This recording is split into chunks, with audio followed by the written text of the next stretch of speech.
Mike, are we ready? Are we ready?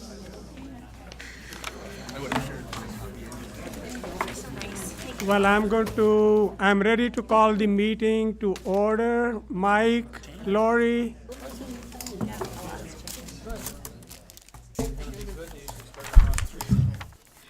Yeah, well, she's a little older.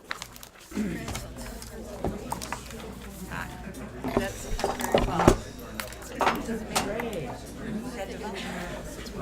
Mike, is Lori coming? I need to call the meeting to order at 7:30. Oh, there she is. She's right here.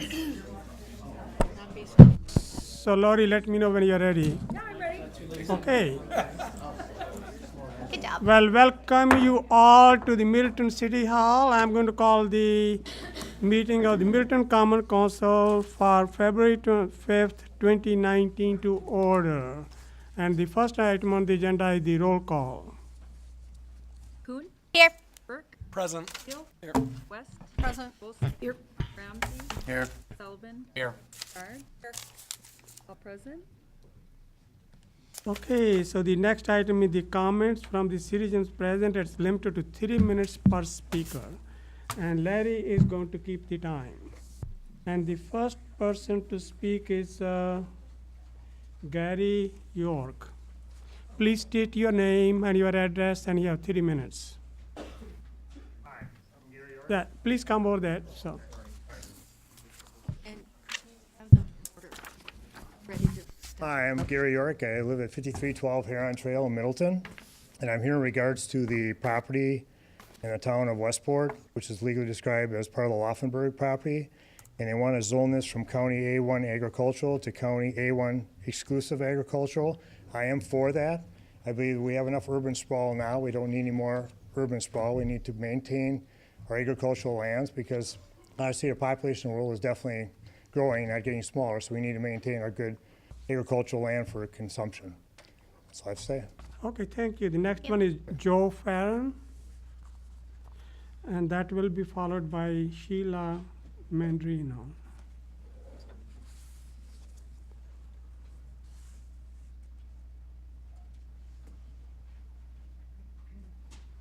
Good evening.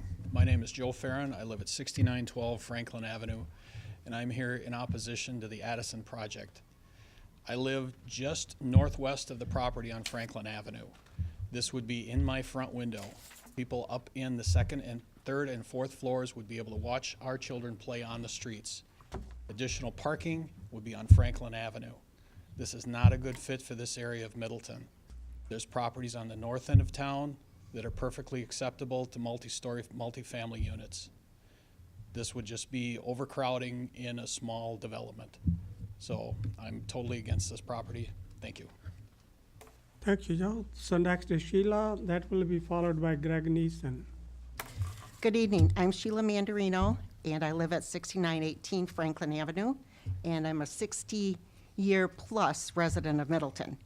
And I'm here to speak in opposition of the Addison project also.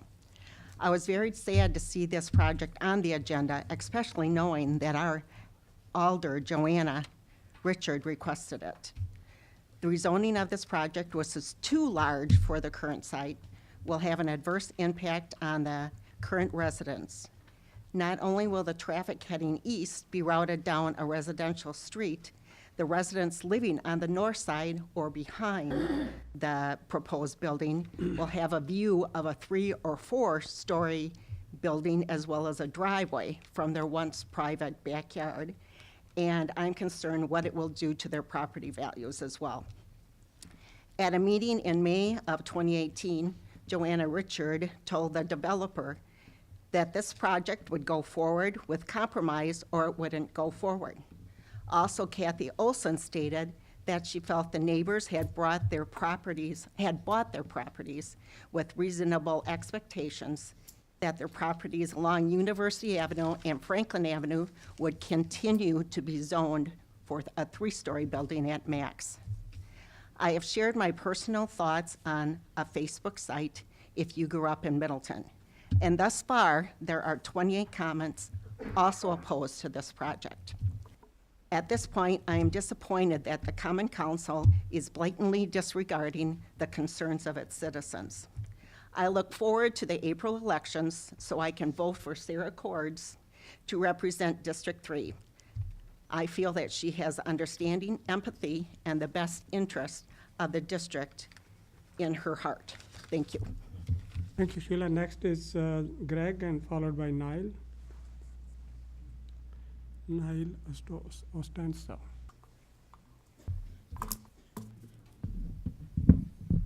Hello, my name is Greg Neeson, and I own the Green Neeson Insurance Agency office building, which is just to the east of the Addison property location. There are several reasons why I oppose a 4-story building at that location. My property and many of the other area residential properties will become less desirable and in turn will lower property values. It will add to traffic congestion on University Avenue. Most of the large buildings that are further to the west do not have driveways on University Avenue. They have entrances on side streets that are located in zoned commercial areas. It will cause traffic and safety concerns for the area residential properties located on Franklin Avenue, where many children live, play, and walk to school. If the building is approved with an 8-foot front setback, it will create a potential safety concern for any vehicles that might be leaving my office parking lot. A good example of this type of a situation is the Heritage Senior Living Building located on the corner of Allen Boulevard and Maywood Avenue. That building appears to be around 10 feet from the sidewalk. So when you exit the driveway near the west end of the building or the driveway near the north end of the building, it would be easy to hit a child riding on a bike on the sidewalk due to obstructed view. And this last summer I did almost cream a kid. So a 4-story building will cause considerable shadowing and several less hours of sunlight for my building. Since it seems like the majority of the area residential property owners do not want a 4-story building at this location, the alderperson for this district should also oppose it. The wishes for the area property owners should carry considerable weight with each alderperson. One final thought, I grew up in Middleton. My family has paid local taxes for over 50 years. We've supported area businesses and volunteered many hours in our schools and provided jobs for several people. I and a number of longtime Middleton residents in attendance here tonight would greatly appreciate the city support in denying the 4-story Addison project. You know that if you pass this, you'll be taking away from many to provide financial benefit for one. Thank you. Thank you, Greg. And the next one is Niall Austin. And he will be followed by Susan Rish.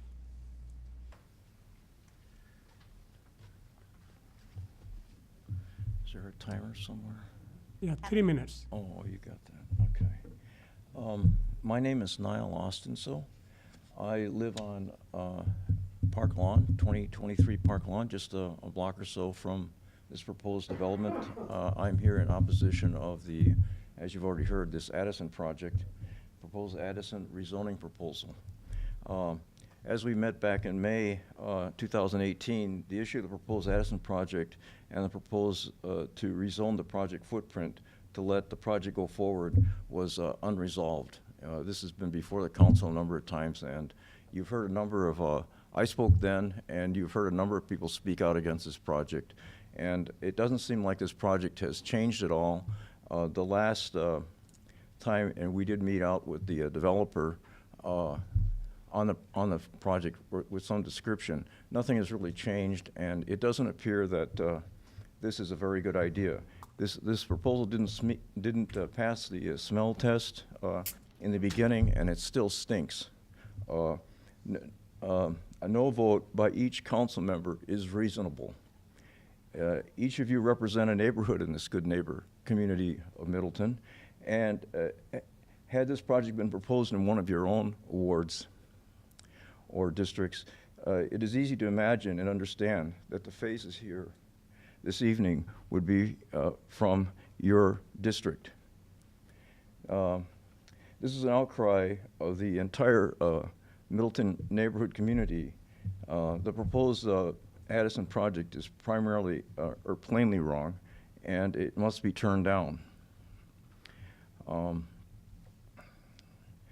It's kind of an example of our current times. We got a real estate guy for a president, and we have real estate people doing all kinds of things, and some good and some bad. But big money bought a few lots in a quiet single-family neighborhood to erect a 4-story apartment complex. The proposal is out of touch with the realities, as the area is not zoned for such an obtrusive structure, physically or culturally. The developers well knew of the zoning requirements, but in their big money push ahead as if they were more important and mattered more than the lives of the locals. Getting the area rezoned would not stand in the way of their investment profit desires. Naturally, the local residents would strongly object to the zoning change, just like as likely residents throughout this wonderful community would share the same sentiments. Time is up. Oh, I thought you were going to give me a warning. You have 8, you got 10 more seconds, so. Oh, okay. Well, that's good enough. I vote no for the Addison project. It sends a healthy message to developers. Middleton is open to encourages development, but it must be consistent with the rules and regulations for such development. A no vote means Middleton listened to the unusual real estate proposal in an existing proposed area and Thank found you, it to be Niall. unacceptable. Thank you so much. Okay. So the next one is- Anyways, I appeal to each one of you guys to vote no on this, okay? Okay, thank you so much. Thanks. Okay, so the next one is Susan Rish. Susan, you got 3 minutes. Hi, I'm Susan Rish, and I live at 3023 Old Creek Road. I'm here in support of the Addison neighbors who are against this proposal. I've been down this road before with Stagecoach Trails and have interacted with each and every one of you over that. I'm not against development, I'm not against growth, but I am against these buildings who are too big for the neighborhoods they're being put in. They tower over our homes and our condos. They shut out the natural light and the sky. They create more impervious surfaces, which we certainly don't need with all our water problems. And the accompanying noise and light pollution it's just intolerable. My second point is I think we can do better. Rather than these 3 to 4 story apartment machines that are being built all over our city, I think that we could come up with something more novel and innovative that people will want to live in and put down roots in our city. I point out the Butler Court, I think you would call those cluster homes, and the Cardinal Row, that is a beautiful building. I also drove through Cross Plains, and I couldn't believe it. People have said to me, well, anything's better than the blighted properties that are there. No, these 3 to 4 story buildings that take out all the light, cause ice in the road, on and on. I just don't think it makes the city more attractive. I don't aspire to be a University Avenue or Century Avenue corridor such as we have in Madison. My third point is that I don't think those of us who live near the thoroughfares like Century Avenue and University Avenue have to bear the brunt for all the development in Middleton. I think we should spread it out. We don't want urban sprawl any more than the rest of you do. But for those of us who live in these areas, we have to take on all this new development. So I would urge you to vote no on this proposal, to tell this developer and developers in the future to come back with something that builds character in our neighborhoods, that take into account what the neighbors want. And that's my comments. Thank you. Thank you, Susan. The next one is Buzz, followed by Kyle, Raab. Hi, my name is Buzz Menz. I've been a neighbor since 1982. I have the property immediately to the west of the Addison project. Actually, I think the project's a good idea. Sorry. However, you know, part of the problem is in Middleton we're growing, as are all the communities around Madison, and we need housing. period. We need housing. And we don't want to have urban sprawl. I mean, there's another thing here about urban sprawl. We don't want urban sprawl. What we want to do is we want to utilize our properties responsibly and have proper infills in the proper locations. Now, the city has said, in terms of the Planning Commission and your plan originally, is that, you know, this project is okay based on what its criteria is. It's sort of met everything that you guys asked it to meet. And the problem is that I'm afraid we're being held hostage by quite simply what's called the NIMBY effect. And that's not in my backyard. I don't want it in my backyard. And everybody's heard that term before at one point or another, you know. But, you know, folks, come on. We have a ton of people that want to come and live in this great town, yes? And do we really want to say, no, we're closed to business and we're closed for more people coming into this community? And I don't think that's the answer. I think responsible growth is very, very important. Now, from what the city has said, based on their guidelines, this is responsible growth. Now, if it's not responsible growth in your basis, then the city and you folks need to get together and decide what really is responsible growth. But this is responsible growth based on what the city has told us. And it wasn't killed. The project wasn't killed. It was said, let's debate it some more, okay?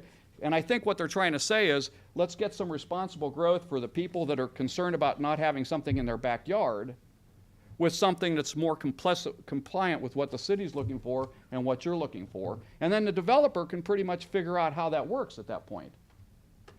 So, you know, the bottom line is it too tall? I don't know. Shadow studies were done. They said it wasn't that big of a deal. Is it too much traffic? I don't know. I've been taking my kids back and forth all these years, and there's literally very, very, very little traffic on any of those roads back there. And based on what the traffic study said, there's a minimal amount of increased traffic that would happen on those roads. And you know what? The University Avenue, why doesn't the city put a U-turn on University Avenue then? That would take a lot of the pressure off any of the side streets. Or, I'm not the traffic planner, but you know, get creative. I heard somebody say, let's be creative about this thing. Well, let's get a little creative on the city's side too. You know, there's got to be options that the city can do, as well as not only helping the people that don't want it in their backyard, but helping a developer who has a legitimate project. So, obviously, I'm for the project. Okay, 5 seconds. And thank you. 10 seconds? Thank you, Buzz. I don't need 10 seconds. Okay, so the next one is Kyle Raab, will be followed by Jesse Mezzo. Good evening, everyone. My name's Kyle Raab. I live at 7102 Franklin Avenue, and I'm actually opposed to the project. And to be clear, I'm not opposed to I'm not opposed to redevelopment. I'm opposed to smart planning and smart growth for the city of Middleton. My main issue for this project in particular is the density of the project. I know in a pre-read I read that this is something similar to what they're building on University Avenue between Hilldale and the UW Hospital. I would argue that that is a completely different trade area, a completely different corridor. It's much more there's a lot more population there. I didn't have time to pull demographic reports, but if you really want to compare it to that, you got to compare apples to apples here. And this is definitely not something that is comparable to what's happening on University Avenue in Madison. We're not Madison, we're Middleton. So let's plan something that makes sense. I think 4 stories for this project is way too dense. I think it just needs to be scaled down, and I think it needs to work for what's happening in the community. If you set the tone now at 4 stories, then other developers are gonna come in and want and demand 4 stories, and it's just gonna be a snowball effect. So let's scale this down and let's get it right now so that we can plan this corridor the right way. Thank you. Thank you, Kyle. Jesse? Will be followed by Sarah Cord. My name is Jessie Mezzo, and I'm at 6639 Franklin Avenue, and I'm here in opposition to the Addison project. I said I'm a bit saddened that we are back here expressing the same concerns that we expressed last spring for a project that has not changed. As Sheila pointed out too, at the May 15th Common Council meeting, Alder Richard Rashard, expressed to the developer that he should work with the city staff since it was not going to pass in its current design. Some compromise on the developer's side was going to need to happen to move the project forward. Yet we are here for the council to vote again on the same design with no changes or compromises from the developer. Many of us purchased our homes knowing that these lots behind us were zoned B1 with the potential of future development up to 3 stories. Bless you. As Alder Olson mentioned at that meeting in May, the neighbors have invested in their homes here with that understanding, and this should be respected. I have true concerns that Middleton's desire to just fill in empty green space lots they consider blighted with little to no concern for how the development will look in an established neighborhood or how the neighbors that have to live there, near these developments feel. As others have said, we are not opposed to the new developments or even seeing this space developed. However, we do feel this development needs to take into consideration the size of the current developments that will be surrounding it. Single-story commercial to the east, a 2-story commercial to the west, and single-story residences to the rear. A 4-story squeezed into this mix is simply too large and will look out of place. I think many of us agree that University is a prime area for revitalization as a gateway into our city, and there are a lot of areas for this to happen, but we need to consider the existing and thriving businesses that do exist and not develop to their detriment, as I think will be the case with this development. Not to mention that currently there are no buildings of this size along University Avenue in Middleton. There are better places within the city for a building of this size. It honestly feels as though we have all stated many varying concerns with this project: building height, density, setback from university, impact to property values, privacy, emergency vehicle access, and traffic, to name a few. Yet, of these concerns, the city is primarily focused on the concern regarding traffic. And I know the study shows that it'll have a negligible impact on our side streets, even though those weren't part of the study. I think that if we continue on this trend, eventually Franklin and Elmwood risk feeling more like frontage roads than quiet residential streets. In addition, with only 4 to 5 visitor parking spaces available in this design, I think that, as we know, as people entertain and 39 units available, that eventually people will have more than 5 people parking as guests, and those people will attempt to park in nearby businesses or on residential streets behind the property, such as Franklin Avenue or Coolidge Court. This process has provided me with the opportunity to meet many of my neighbors who share a similar vision of our neighborhood. That's the 10 seconds. Okay, we're all just truly want to be able to come home at the end of the day and enjoy our privacy in our quiet neighborhood. Many of us have history to this area, several of us purchasing homes from our grandparents and parents that also had a vision years ago. It is our request that you please keep the zoning that is currently set for this property. The zoning allows for a building large enough to be a multifamily complex and better fit in with the feel of Middleton.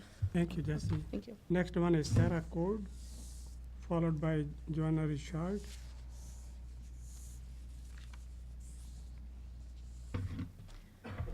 My name is Sarah Quartz, and I live at 6714 Franklin Avenue.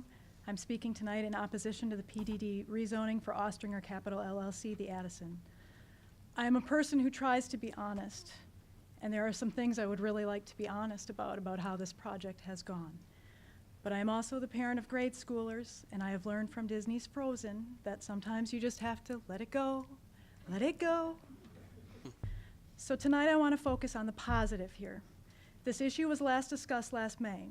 One of the positives then was that one of you said, and I quote, that the neighbors, when they bought their property, they bought it with the understanding that this was Zone B1. They understood that 3 stories was what was appropriate. Another positive here is that 3 out of 7 of you voted last May to deny this rezoning because you understood and were responsive to citizen concerns. It is also a positive that another among you, the alder who has brought this back to agenda tonight, said last May that this development's not going to go forward, or it has to go forward with some compromise. Nothing has been changed about this project. In 6 months, this developer has made no concessions. He has been too disdainful of the neighborhood to develop a 3-story plan that many have asked for. Indeed, he has been too disdainful of the alder who has brought his item to agenda to bring any compromise. The developer and his investors have now stated that they may consider a 3-story plan, but if you pass this rezoning tonight, they will be under no obligation to develop such a compromise. Last year, 3 out of 7 of you denied this rezoning. I think you did that because you know this is not a good project. It is not mixed use. It offers at the most 7 or so units of workforce housing. It is clearly out of scale with the buildings around it. It is clearly not neighborhood-oriented. This is not a not in my backyard only problem. We have a petition with 134 signers and 53 substantive comments of people from around Middleton. I respect people's privacy, but I've looked them up and the addresses are not all in my neighborhood or in the Meadows or even anywhere near University Avenue. So tonight, I beg you to stay positive. I want you to stay optimistic that by clearing this bad project off the books, you could make room for a better one to be developed. Prove to your citizens that even though the state of Wisconsin has taken away our right to do a protest and ask for a supermajority vote, prove to us that local government still exists to safeguard our rights. Please deny this rezoning. Failing that, please only approve it contingent on a 3-story plan being submitted to and approved by your plan commission. This shouldn't be you versus us, and it didn't have to be you versus us. The community wants us to do better. I think we can do better. And I also have to say, as a procedural thing, somebody asked to speak who did not able to sign up. He wanted to be able to speak also, so when all the speakers are done, please do that. And I have to say, be honest about one thing, that the children, my children and the children in my neighborhood go to the most diverse school you've got, and we love that school. So any insinuations that we are not fans of diversity have just been hurtful. Thank you, Sarah. Thank you. Johanna Rashard. Do I say? You can do whatever you like.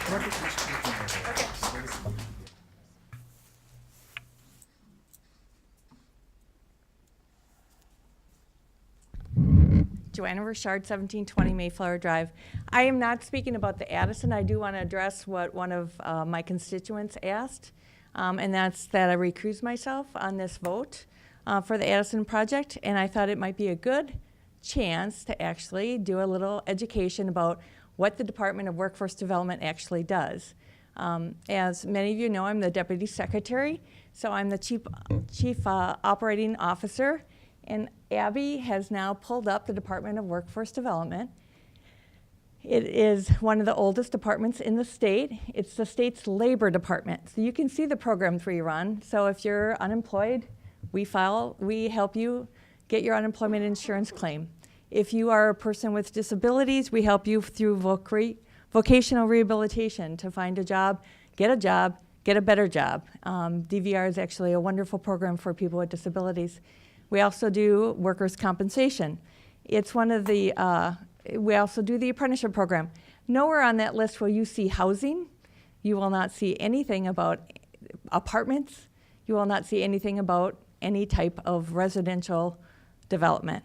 Workforce development is an art. The term workforce is actually a term that was developed in, based on some of the challenges that Aspen was experiencing when they had great needs for workers and they had no housing for them. So workforce development has nothing to do with labor, just like our department has nothing to do with births or people in labor, but we are the state's labor department. So I thought it would be helpful, and that is why I'm not recusing myself. There is no conflict. I've consulted. I actually am under 2 ethics considerations. I have to post all of my financial information with the state's ethics board, and I also have to have an ethics for the city. Neither one of them are violated by my vote tonight. Thank you, Johanna. Next one is Kathy Olson or Deb Sager, whoever. Well, I don't think Deb could make it tonight, so I'm going to speak for her on behalf of the city's Sustainability Committee. First, we would like to start by thanking Eileen Kelly for everything she has done for the community and to congratulate her on her well-deserved upcoming retirement. We're grateful for your leadership, Eileen, and we will miss you. Eileen's departure will mean personnel changes, and the Sustainability Committee enthusiastically supports the recommended restructuring of the Planning Department as set forth in your packet tonight. This restructuring would bring the vacant Sustainability Coordinator position to full-time. As you know from prior budget discussions, the Sustainability Coordinator position is unique among city staff. This individual focuses on bringing in outside funding while at the same time identifying money-saving projects that also benefit the environment and improve the community's resilience. In the short time Stacy Reese was in this position, she quickly made an impact. She obtained rebates for energy-saving projects, applied for grant funding, and put together a solar capital project we are currently working toward. but in her part-time role, there wasn't time to address a number of long-standing projects the Sustainability Committee has been requesting. And now we have a $200,000 Office of Energy and Innovation grant for 7 communities to do energy planning, and we need the Sustainability Coordinator position to take leadership role in administrating the funding. With Abby in a well-deserved new role, it would be even more critical that the Sustainability Coordinator position be made full-time. If last year's flooding or this year's polar vortex haven't convinced you climate change is already here, there's possibly nothing I can say tonight to sway you. The citizens of Middleton have spoken, however, and by overwhelming numbers, they have asked you to act on climate change. Please take this opportunity and make this position full-time so we can address sustainability with the urgency it requires. Thank you. Thank you. And the next one is Ashley Somers, followed by Nancy Milliner.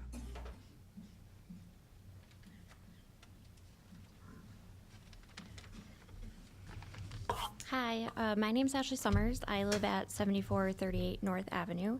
I sent this as an email to you guys, but I did that yesterday, so there's a good chance you didn't have a chance to read it, so I just wanted to read it to you.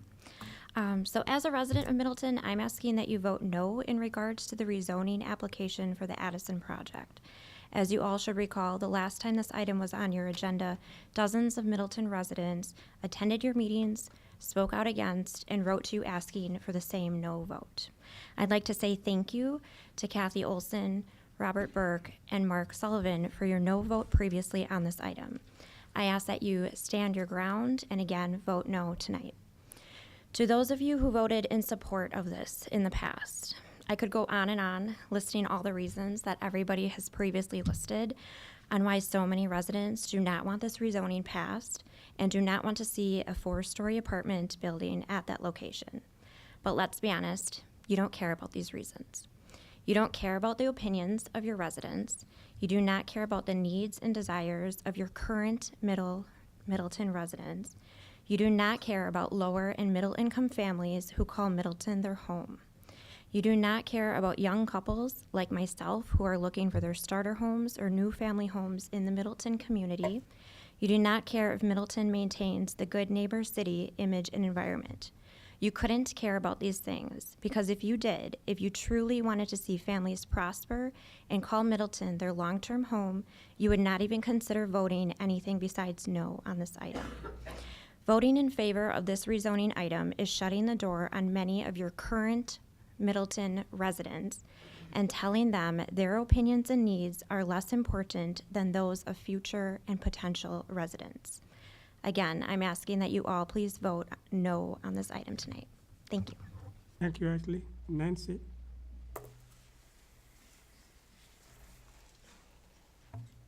Hi. Excuse me. Hi, my name's Nancy Milliner.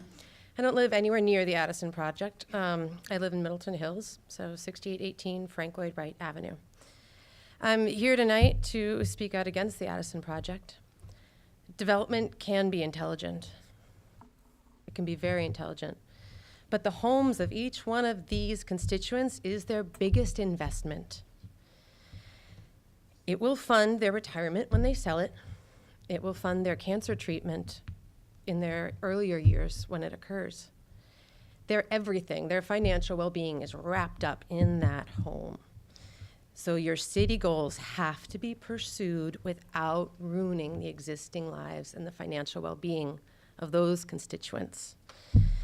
Those constituents buy their homes knowing the zoning, and the current zoning is 3 stories. The developer, who I've worked with before on previous projects, has not been amendable to ever reducing the number of stories. The developer wants 4 stories and more density for one reason: a faster return on your building investment. That's it. The only ramification of a 3-story building is that it slows how fast the developer will recoup his investment money. That is greed. He'll get the money back over time, just more slowly. So I ask you to consider those existing residents who have made long-term investment decisions and pursue your development goals without rezoning. Please pass it on the contingent of the current zoning. Thank you. Thank you, Nancy. Next one is Lee Schwartz, and that will be followed by Brad Cordes.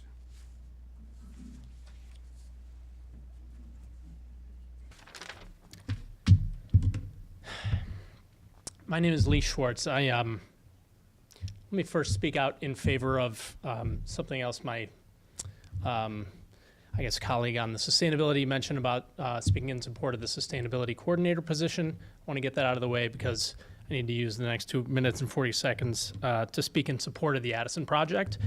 I'm also in Middleton Hills, and when I hear people talking about things like greed and not caring about Middleton residents, you're doing a real disservice to why everybody's here. It's not a real useful way to use your time up here. The reality of the situation is that change is hard. I think we all understand that. I've talked to a lot of people as well over the last week or so, at least since I was aware this was coming back up, and I've been up in front of you before. Everyone that I've talked to has been very much in favor of this project. I've spoken to a lot of people who don't want to be up here. They're not in the neighborhood. They don't want to necessarily identify themselves. But I think I think about as we grow as a city, we need projects like this. We know this.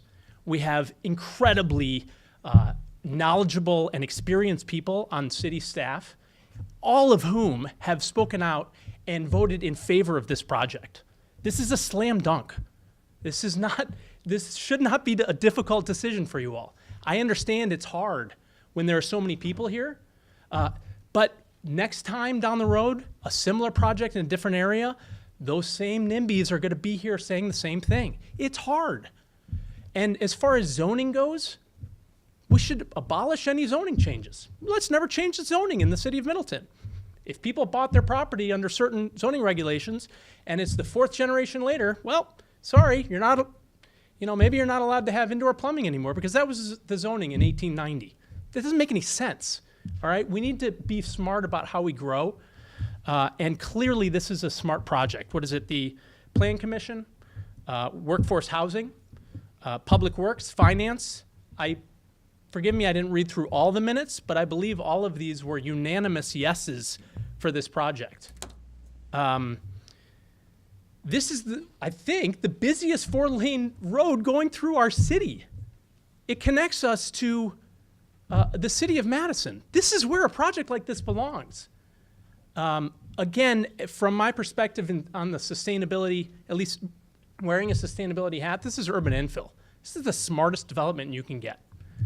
So I would encourage those on the council to remember what it is your commissions and your committees have told you and vote for what's right for the city and not necessarily by the emotion that is in this room. And I apologize for the emotion that's come out of me as well. Thank you.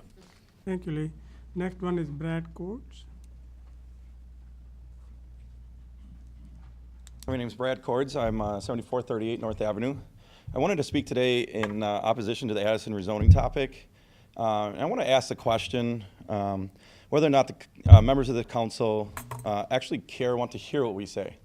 And I say that because of a few things I'm going to touch on. The Addison rezoning issue was presented just a few months prior and failed. The people of the city spoke and were heard by some of you. Then the alder who claims she represents her district's interests but reintroduces the same rezoning effort that had previously failed with a week's notice. The people in our district had resounding presence last time around and they said they didn't want this. So now the rules change. Protest petitions won't stop the effort from moving forward, and the alder who's pushing the project and vote forward is not running for re-election. So it doesn't allow us to hold them accountable. If you're a citizen of this city, it makes you step back and think, who are the people this council working for? The people of Middleton or business developers? I understand that all of you work very hard, and a lot of this is thankful work that you do on this council. But I also think that sometimes we need to listen more to our citizens, and more citizens need to be part of discussions like this and need to be active in our city, and they're not. And I think that falls on a lot of us to make sure that we are being heard. So I don't know how the discussion occurred to bring old business back on the agenda with a week's notice for everybody without change from the last time it was voted down. From my perspective, it's not quite on the up and up.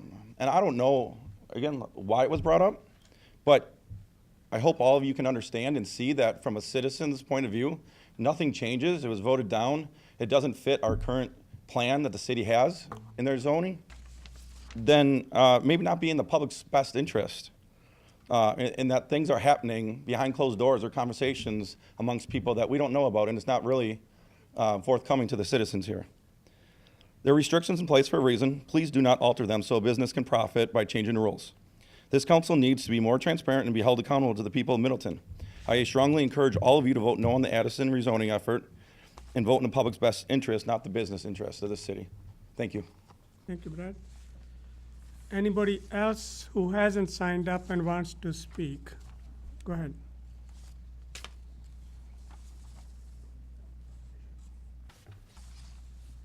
Got 3 minutes. Okay. State your name. I'll try to take, how about 1 minute, just to make this quick, because a lot of points have already been made. I'm Craig Berfield from 6709 Franklin Avenue. It's been over a year now that we've been discussing this. I won't rehash everything that's already been mentioned to you repeatedly over the last year, but I think you'd mostly agree. We've been able to show you why we can't stand behind the Addison's current size and location. Based on the last time this got brought to the Common Council, it appeared you saw our perspective, and we thank you for this. The last time this came up for vote, it was mentioned by one of the elders, I don't remember which one, that the people of the neighborhood had the reasonable expectation that the city wouldn't rezone our neighborhood. We couldn't agree more.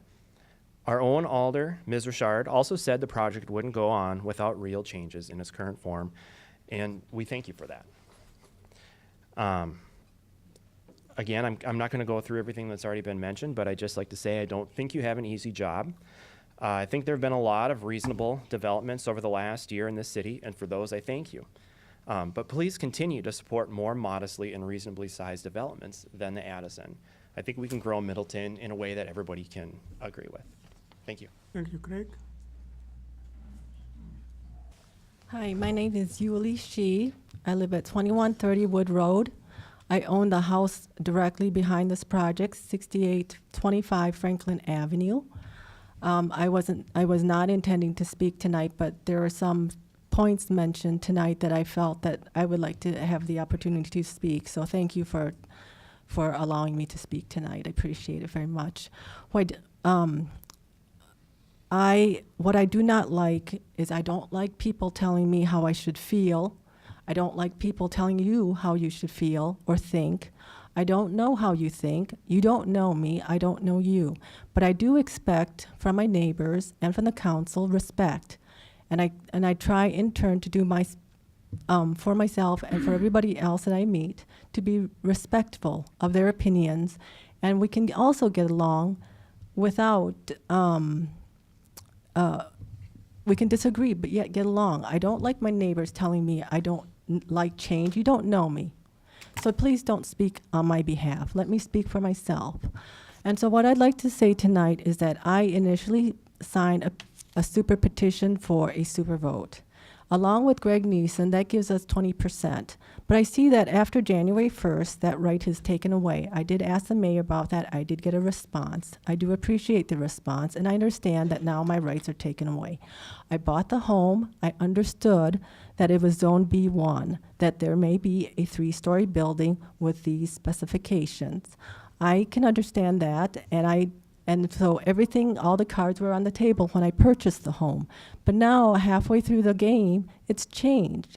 To me, it's like Monopoly. Here comes a new player who wants to put the red hotel before getting the 3 little green houses. I don't think that's fair. And also, the size of the project, it's quite large. It's kind of like putting an elephant on a postage stamp, as they say. I don't know anything about that, but it is a little bit big. If he scaled it down to what is more reasonable within the B1 zoning, I would support that. It isn't my intentions to stop development. It isn't my intentions to stop change. What I would like to have is respect for my property, for all the rules that have been in place when we purchased it. If it is good change, we would be supportive of it. So I'm requesting that you please consider it. I'm not asking our district alder. I don't know her. I don't know what she feels. I understand that she's in a difficult position. I understand all of you are in a difficult position. And I hope that each will think for yourself what is the best in our, for our community. And I will be respectful of that. Thank you. Thank you. Anyone else? Mike? Mike Davis, 7413 Elmwood Avenue. I'm the city administrator. I live right behind City Hall. I don't expect this to be City Hall forever. I want to say, you know, I've staffed the Workforce Housing Committee for 14 years. And when I talk to people in Middleton, they talk about how we need to get more affordable housing in this community. And they also say they don't like sprawl. And if you have children, you know how difficult it is for those children to live in this community. It's very expensive. So how do we combat that? Starter homes now are going for practically $400,000. Our own employees can't afford to live in this community. We need more housing, and the best way to get that is through a supply, through infill development in the community. If you have children, ask yourselves, how are they going to afford to live here unless you've got an inheritance of some sort? I don't. And it's hard for people to afford to live in a community that's desirable like Middleton. They want to live here. They've got kids. The kids want to live here and stay here. It's very difficult to do. We have to make opportunities for more people to be able to stay in Middleton as well as to be closer to their jobs.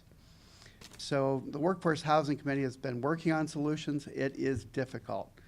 It is very difficult. And when you're looking at starter homes at $400,000, you have to ask yourself, where would you allow that in the community? So many of us in the city, we have to look at the big picture.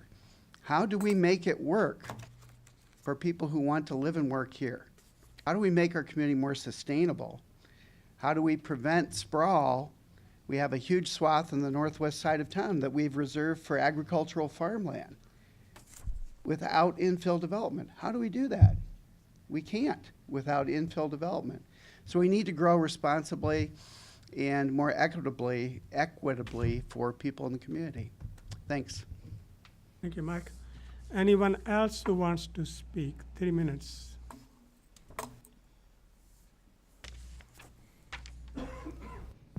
Yeah, Van Nutt, Middleton Chamber of Commerce. I'm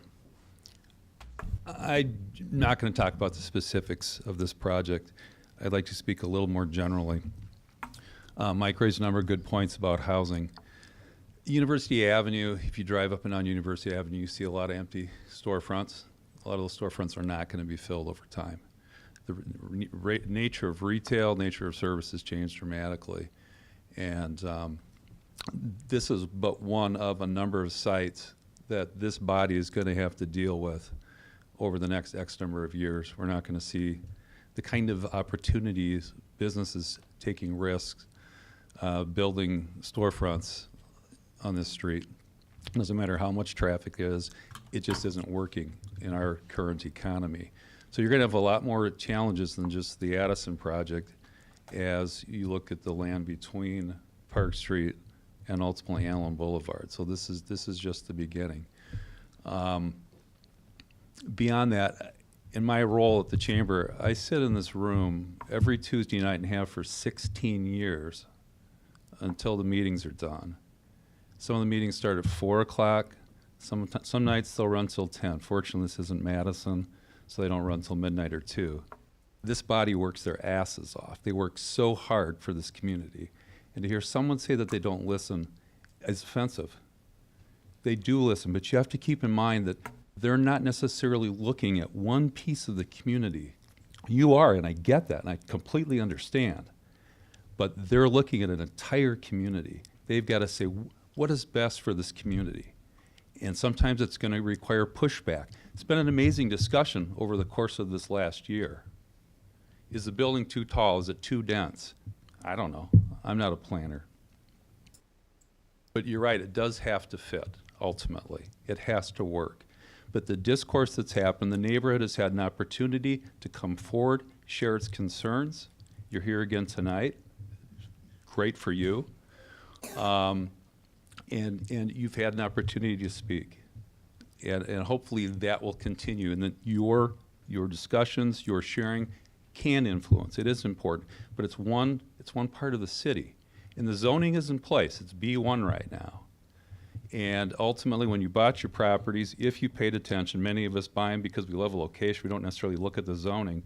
Zoning can be changed, and as long as it's legal to change zoning, there's nothing wrong, and a developer is going to come and try to say, can we change zoning? And that's your opportunity to come and say, no, please don't, to this body.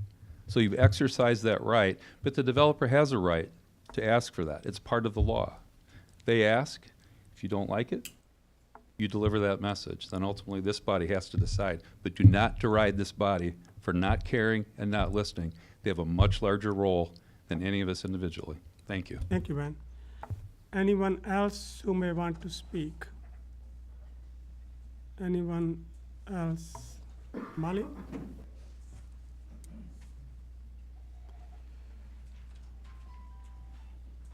Molly McDermott, 1724 Parmenter Street.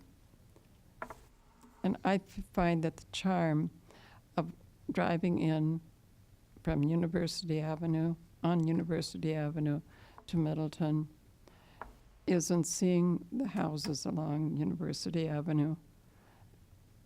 And I think you'd lose that charm by having a building that's 4 stories high. Thank you, Molly. Anyone else who wants to speak? Okay, anybody else who wants to speak? Otherwise, I'm going to close this part of the meeting. So, and then we move on to the, okay, this part of the meeting is closed, and now we move on to the public hearing, which was supposed to be at 7:35. This is the rezoning of property from county R1 to ER1, Estate Residential District. Jason Smith, 4007 Bar Oak Drive in the town of Westport. Anybody who wants to speak against or in favor? Anybody who wants to speak against or in favor? Okay, if there are no takers, I'm going to close that part of the public hearing and move on to the next public hearing. So this is amendment of comprehensive plan, community residential to rural preservation, and rezone from county A1 to county A1EX. This is the Laufenberg property west of County Q and south of Balzer Road in the town of Westport. Anybody who wants to speak either on favor or against it? Anybody who wants to speak either in favor or against it? Okay, so if there are no takers, this part of the meeting is, the public hearing is closed. Now we move on to the next item on the agenda, approval of the consent agenda. Move approval. Second. Okay, all those in favor of approving the consent agenda say aye. Aye. Anyone opposed? So the motion passes unanimously. Now we are on to the old business which we have been talking about. This is the rezoning ordinance. This will be the first reading. Request for rezoning from Office District B1 to Plan Development District, General Implementation Plan, the Addison Ostringer Development 6814, 6818, 6824 University Avenue.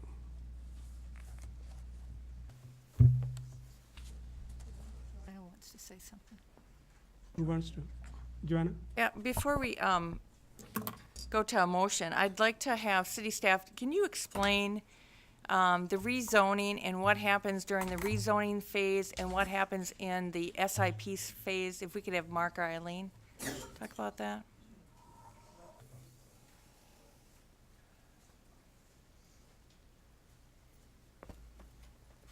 The general implementation plan rezoning is to rezone it to a framework. It becomes the zoning ordinance for the property. It sets the parameters for setbacks and height and densities and uses. The specific implementation plan phase is where the specifics of the materials and the design and the architecture A lot of times, and this project is one example, a lot of times there's more information provided at the GIP stage in order to help people, whether it's decision makers or neighbors or interested parties, understand how that would fit into the neighborhood and into the streetscape. Does that answer the question? That Yeah, because I think what we did is we got the cart before the horse. We didn't do the rezoning, so then when you got to the specifics, you were actually looking at the specifics before you had the rezoning. Yeah. So the framework, can you explain what that framework means? If you wanted one aspect of that framework and it didn't fit in the current zoning, you would have to seek a PDD or a different Yes. zoning for the property. Yes, and a lot of times, planned development districts are used in cities. They're used especially in the city of Middleton and lots of other ones to help facilitate development that is desirable but isn't necessarily allowed by a zoning district such as a B1.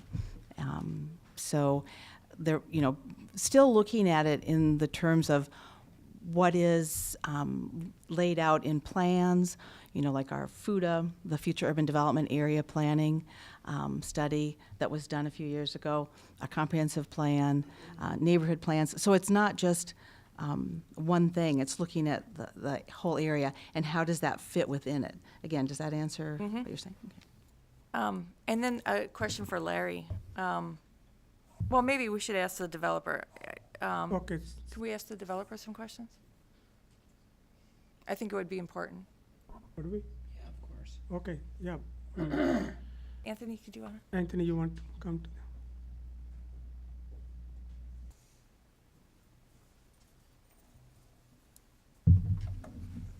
Thank Hello, you. Mr. Mayor and the council. What questions can I answer for you? I was wondering if you could give us a status update of what's occurred since last May to today, and what your thought process has been during that interim period. I can. I actually have some show and tell. Dylan, do you have a copy of the package?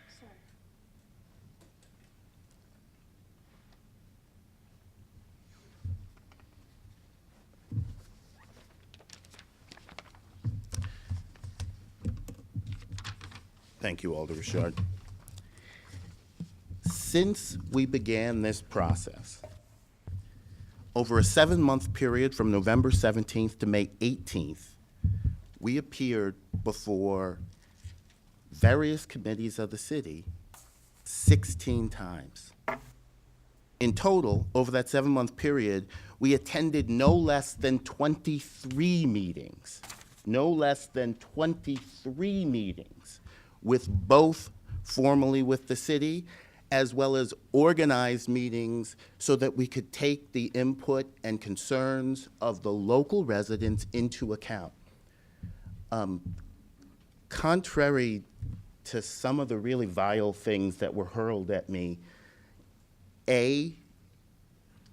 this has nothing to do with greed. And I respect that some people have no clue how buildings are built, but the height of the building is really a proxy for the number of units.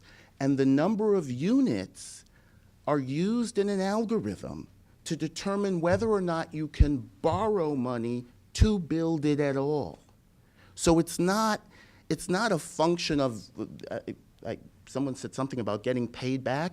No one will loan you money for a real estate project that can't support itself through cash flow. We have gotten unanimous, as we went through this process, we decided we were going to do it right. So what we did is go to professionals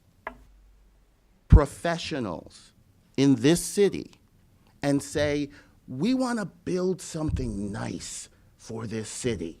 We want people who haven't had the luxury of being 4th generation in Middleton to be allowed to come here and get into the school system and share some of the beautiful community that you have. Everyone should have the same rights you do. So we went to the Planning Commission, the city's experts, and they made changes to our plan every step of the way. We went to the Workforce Housing Task Force, and they made changes to our plan every time we appeared in front of them. And then we went to the Public Works Committee, and then to the Sustainability Committee so we could build in the green and sustainable elements that make for modern, successful development. And then we went to the Finance Committee. Every single one of the committees of professionals voted unanimously to support this project after making changes to make it more amenable both to the neighborhood and to the city. But the reason every one of those committees voted unanimously is because when we were asked to make changes that we could still financially do, that were financially feasible, we said yes every single time. The professionals understand how this is to be done. We went to them and said, how do we do this right? And then we did what they said. It's not coincidence that every member of the professional staff in this city supports this project. The reason they support it is because when we asked what we should do, they told us, and at our own expense, we listened and did it. We had an initial public meeting, the first time we had a public meeting that everyone could come in and give design thoughts, and this was in January 18th of 2018. This isn't what the city noticed, this was us. We volunteered to mail the residents so they could come out and hear what's going on, what do you need, how do we make this a better, more livable, more walkable space? How do we make sure there's an opportunity for people who weren't born in this city to share in some of that prosperity? The city staff, and you all will see this, did a spectacular job. And because of the obvious controversy, an enormous amount of man-hours went into putting together a report from the city staff on this project.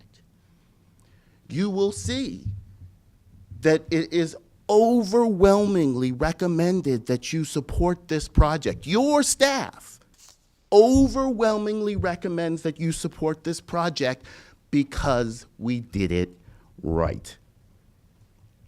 We've had a neighborhood walk with two alders and many of the neighbors so that the ones who were claiming that the height would somehow be imposing, we could prove that that wasn't the case. We paid for a shadow study because people said that somehow we were going to cast shadows on our neighbors.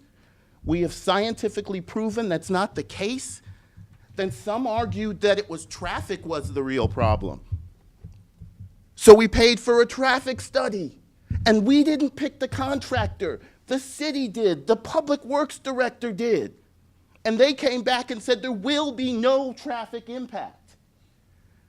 And then people said, well, we don't trust science. You know, they're essentially climate deniers. We paid for professionals to tell us how to do this. We did everything they said. And the fact is, there will always be some people who just don't want change. And frankly, beyond that,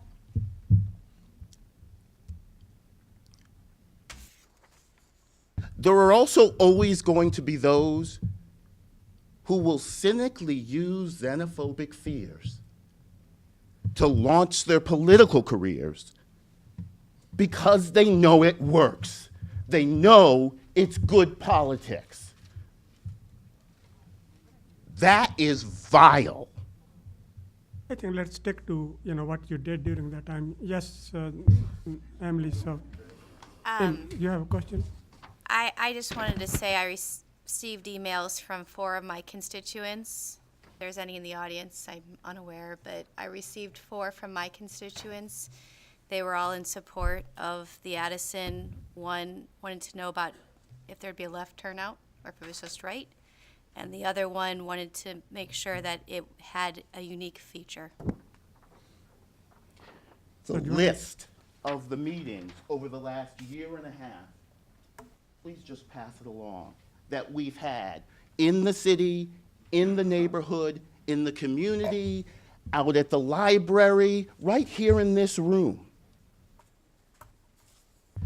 If all the professionals tell you that this is the right way to do this, and we've done everything they've said is the right way to do this, I would suggest, Alderman Rashard, that perhaps there are some other reasons they oppose this project.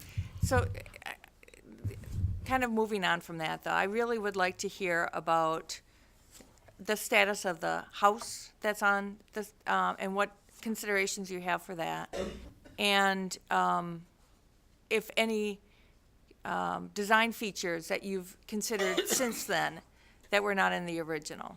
Sure. There's so many I can barely remember, and I don't have the architect here, but we've lowered the height of the building over the course of those 23 meetings 4 times. We've changed the facade so that even when we change the height, the visual impact of it is different in terms of blocking. I was getting more at what, since May, because you've had some discussions with city staff about not doing underground parking, doing surface parking on that first layer, and maybe removing the house. Sure. And so that would change the footprint of what you have currently. Theoretically. I loved the little cottage. It was a daycare center when I found it. It's just a beautiful turn-of-the-century limestone cottage. I'm something of an architectural nerd. I just thought it was really pretty. So I designed this building to go around it. All of the real developers and whoever claimed that they've worked with me on other projects, that's a falsehood. I run a nonprofit. I've never done this project before. All of the developers I spoke to said, we get that you like the cottage, but you might want to consider letting it come down because that'll create more space on the footprint. So we, as we always do, said to the professionals, okay, that sounds reasonable. Let's continue to work together towards achieving that objective. So if the cottage comes down, theoretically, we could change some of the footprint because that would create more frontage on University Avenue. And then you've talked about changing the parking as well. Yes. The underground parking that we were initially trying to do was so outlandishly expensive that it made more sense to try and do just surface parking with the first layer of it like the plans show, where on the surface would be parking, above it would be apartments, and then using some other surface or sheltered parking on the footprint, which would change the ratio of parking to unit and that sort of thing. And that you would need with this type of zoning. Say that again? And that type of flexibility you would need with the change in zoning. Yes. The zoning has to change anyways. This idea that 20 years ago you had a particular nature of zoning and therefore 20 years later it shouldn't change? Like, does that make sense to people? I don't get it. Like, whatever the city needed 25 or 35 years ago, it needs something different now. And more importantly for you all, it's going to need something even more different in the next 15 to 20 years. And I know you all are looking ahead, so I'm just saying this rhetorically. The idea that zoning is static, I know you don't want to speak, but I wish some of the planning people would come into this so it's not me defending what I was told is best practices in growing a small city. I asked how to do it. They told me how to do it. At my expense, I went out and did it. It's literally that straightforward. Now, Susan, you had a question? yet. I've got questions for Eileen. Oh, okay, go ahead. Thanks. Joanna, you have some more questions? Nope. Does anyone else? Anybody else has some questions for Anthony? No, not for Anthony. Thank you all for your Thank you. time. Okay, I have questions for Eileen. Okay. Eileen, Susan has a question for you. Okay, I'm looking right now at, You want to come to the mic? Oh, okay. okay, I'm looking at B1 zoning, the actual code of ordinance, of zoning ordinances, of what are permitted uses, commercial uses, accessory uses, conditional uses. And, I mean, when I look at all of, issues like this, I not only look at what the project is, but what are the alternatives that could go in there? And so one of the things I'm hearing, the building's too big. The zoning requires a building of what height, or limits at what height?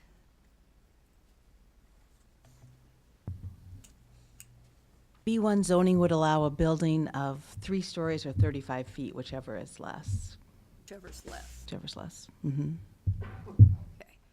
Does it have a limit on size width-wise, the length of the building? There's a setback of 8 feet, I believe, per side, and Mark can correct me if I'm wrong because I don't have B1 memorized, and I believe it's either a 20 or a 24-foot front setback and a 20-foot rear setback, 30-foot rear setback.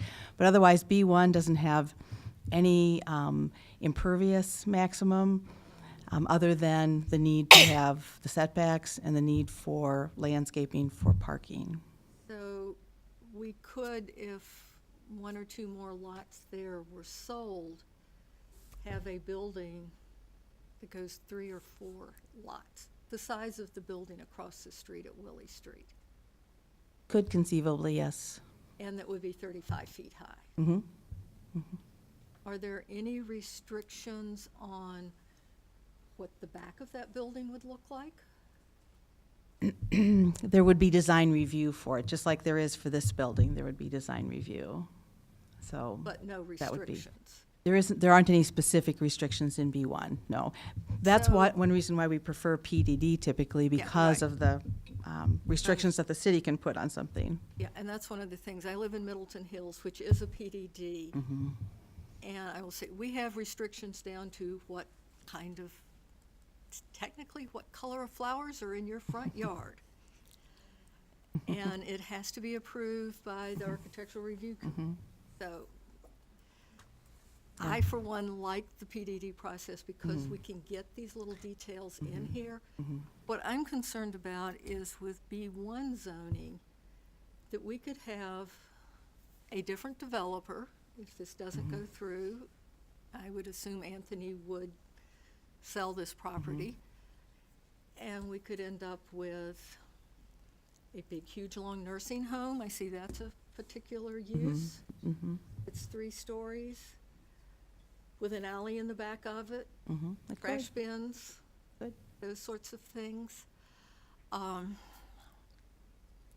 So I'm trying, in making this my decision, balancing what is approved, that we would not have to change the zoning. It would just come before Plan Commission to get approval for, does the front of the building and the signage, is that appropriate? Yeah, it'd be the layout and everything too, but there aren't, like you said, there aren't standards within a B1 other than the setbacks and then design review principles. Okay. It wouldn't go to the council, right? It would just be Plan And it Commission. would just be Plan Commission. So we wouldn't even be seeing that. Right. Okay. I think that answers. Oh, in terms of, tonight we're being asked to approve the GIP. So in that, the limit of how high the building is, that's in the GIP. It would be, and Larry can correct me if I'm wrong, or Mark, but I think what the language says is that the city then, once a GIP is approved, the city is required to approve a SIP that's reasonably consistent. and you want to set conditions at the GIP that need to be met at the SIP So stage. tonight, Correct. if we approve the GIP, we could set that it could be X number of feet. I think X number of feet is the better way of expressing it, not stories. Because, Sure. Yeah, they can vary, and they vary depending on the internal height of the room. So a 10-foot ceiling and a foot or so between floors will give you a different height than an 8-foot ceiling between. that's true. And how high off the ground and the water table. I'm sorry, I'm getting a little too architectural. I do serve on Milton Hills Architectural Review Committee, and I've learned a lot of architecture over the years. So, but we should set a maximum height in terms of feet if we approve this. I think that would be. But you could do both, the number of stories and height, whichever is lower or Well, whatever. height is the one that sets, stories can vary. Oh, okay. That's why I'm saying Okay. height is the most specific way of doing it.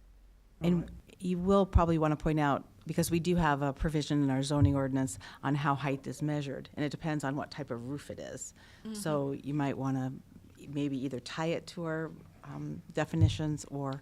Yeah, so, okay, when you're talking about type of roof, The flat roof. is okay. it 35 feet then with a pitched roof or 35 feet total? A pitched gable roof, it's midpoint to the highest gable.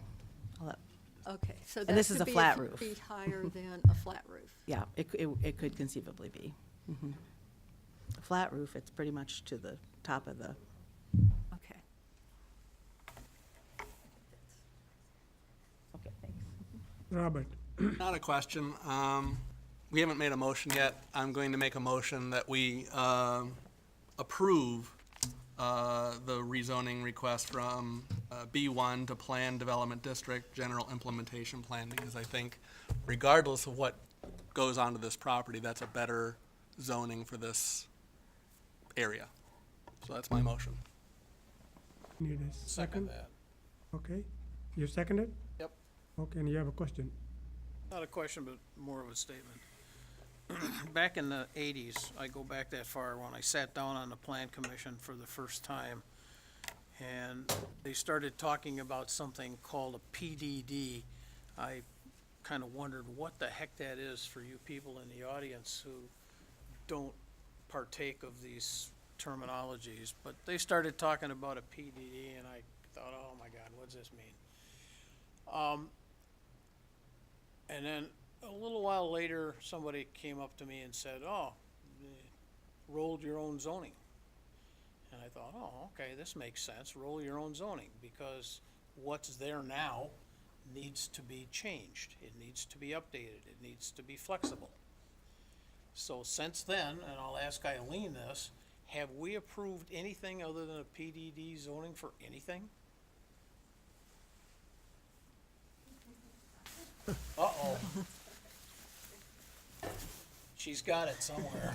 We got one somewhere. Well, we have approved some R1, but the bulk of the new projects, Middleton Hills, Greenway Station, the downtown, actually, the PDD process goes back to the old Middleton Center for the first redevelopment downtown in the early 80s. That was a PDD.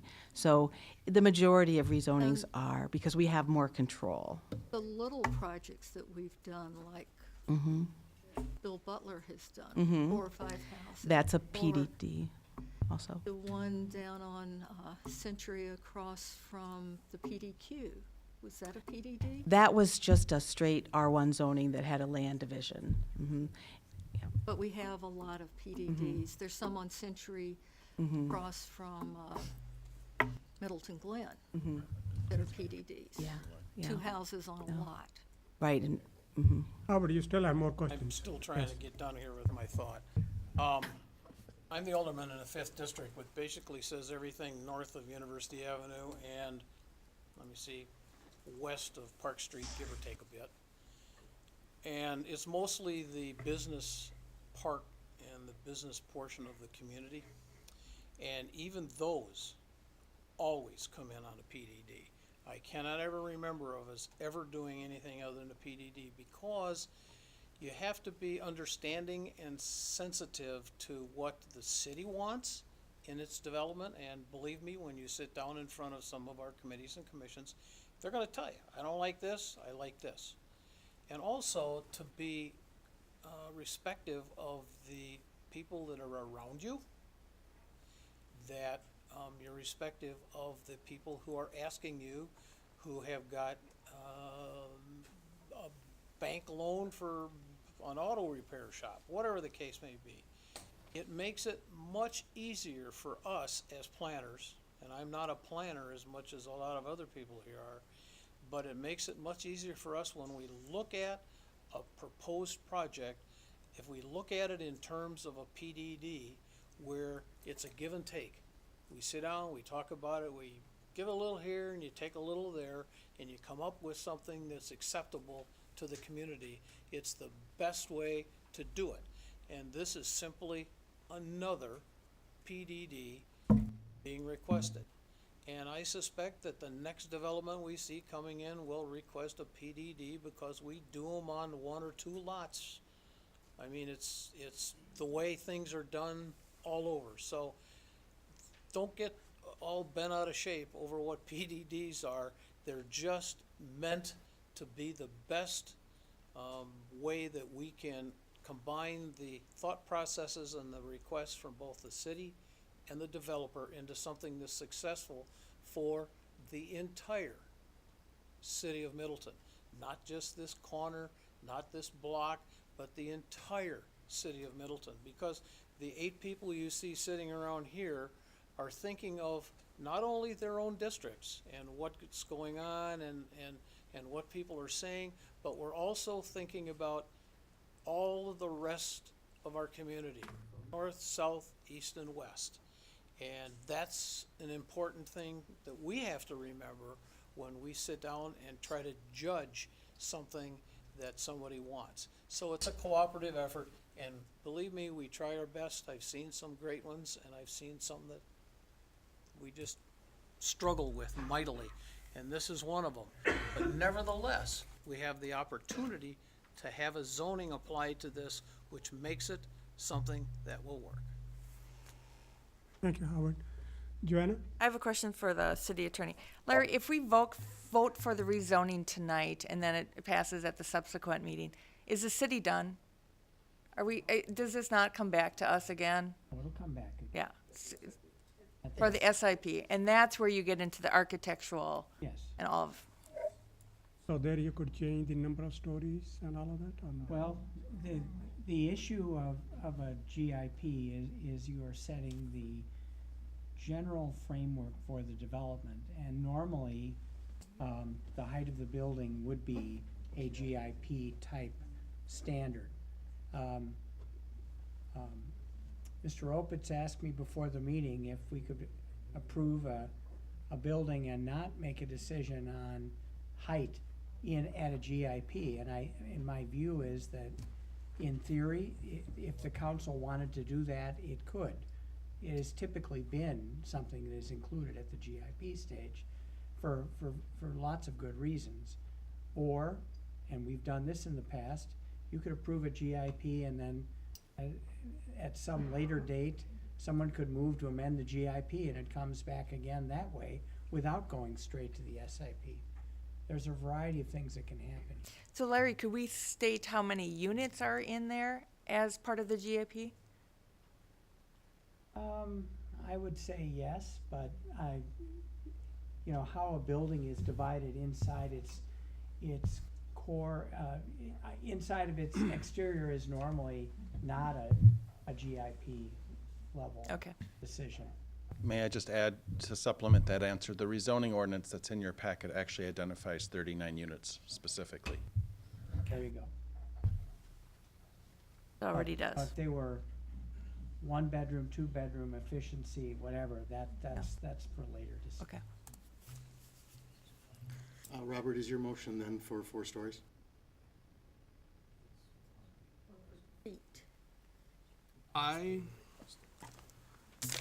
Given that,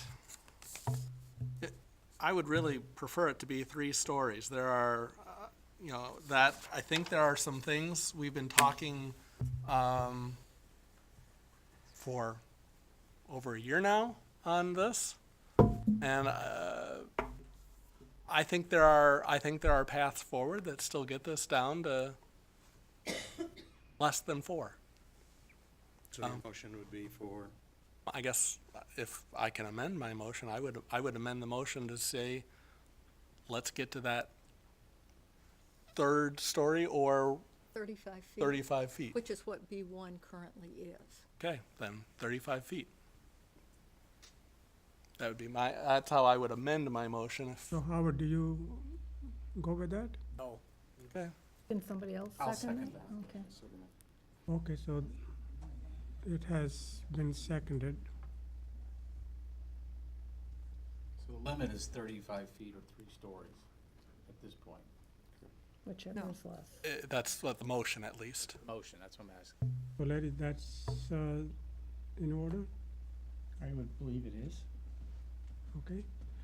Any other questions?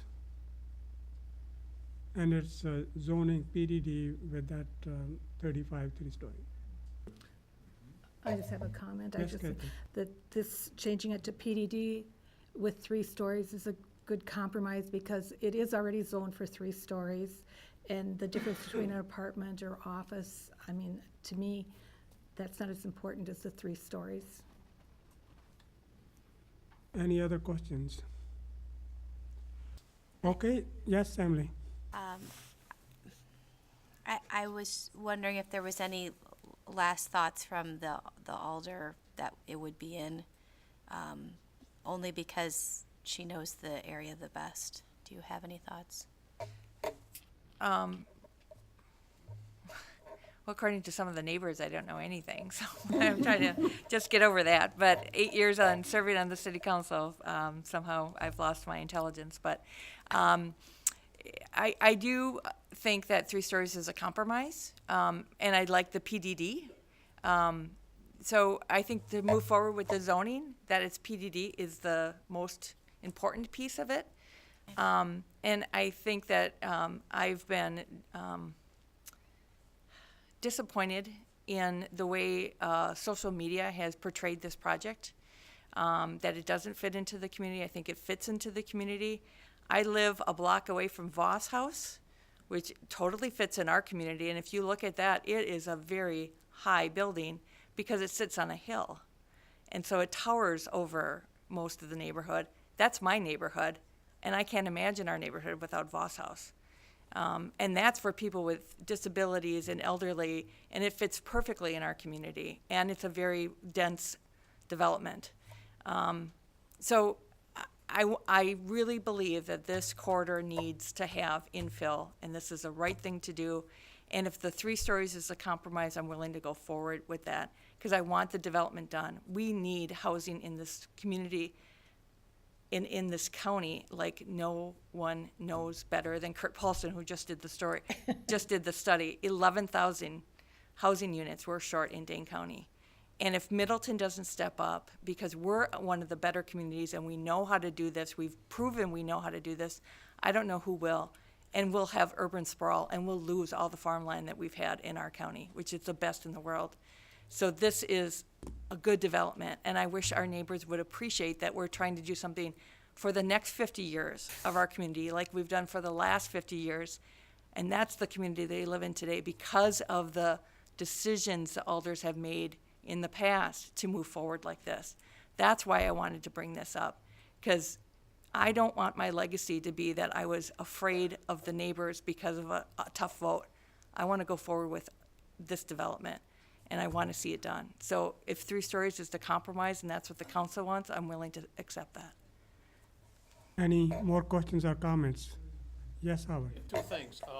Can I get a roll call vote, obviously? Okay. Yeah, fine. Before we go any further, I would like to have the motion as it's recorded to be read back so that we all understand exactly what it says. Well, I heard it as amended motion was to approve it from B1 to PD and amend it to 35 feet. That's what's in the ordinance that 3 story of 5. for you. From B1 to Plan Development District, GIP, General Implementation Plan. The Yeah. purpose of the proposed rezoning is to accommodate a 39-unit apartment. And I hate to say this, because but is this a first reading or a final reading? First reading. Okay. Okay, all right. Very good. So, yes, Wait a Howard. minute, wait a minute. Wait a minute. We heard in here 3 stories as well, not just 35 feet, right? So I think we need to clarify that. I'm, Three-story building. I That was the am, motion. I That's the will, motion. I will amend my motion yet again, make it clear that I am saying, that I'm recommending PDD, for a building that is 35 feet in height or 3 stories. And I don't know if the correct terminology is whichever is less, but that's how I would amend it. Okay. You accept it, Dan? Yes. Okay. All right. So anybody else who has any comments or questions? Yes, Howard. Well, I'm Dan gonna Emily. vote no, and I'm gonna tell you why I'm gonna vote no. I'm totally in favor of the proposal. I have been from day one when we started this back last year or the year before like that. But this kind of a motion is telling everybody that you're more than willing to go to a PDD type zoning, but you're gonna put a whole bunch of restrictions. You're gonna put a major restriction on it, height. And that I have a little bit of a problem with, because if it comes in at 36 feet, 5.5 inches, it ain't gonna fly. If it comes on at 38 feet, it's not gonna fly. That's why you have PDD zoning, so that you can have some flexibility in the end result. And if you apply this kind of a terminal point to the end result of it, you might miss out on it. I think that is a concern, but Howard, would So you I'm be, not gonna do that. I'm not gonna vote if it's looking like that, but go ahead. would you be happy with it just being 3 stories and no foot restriction on it?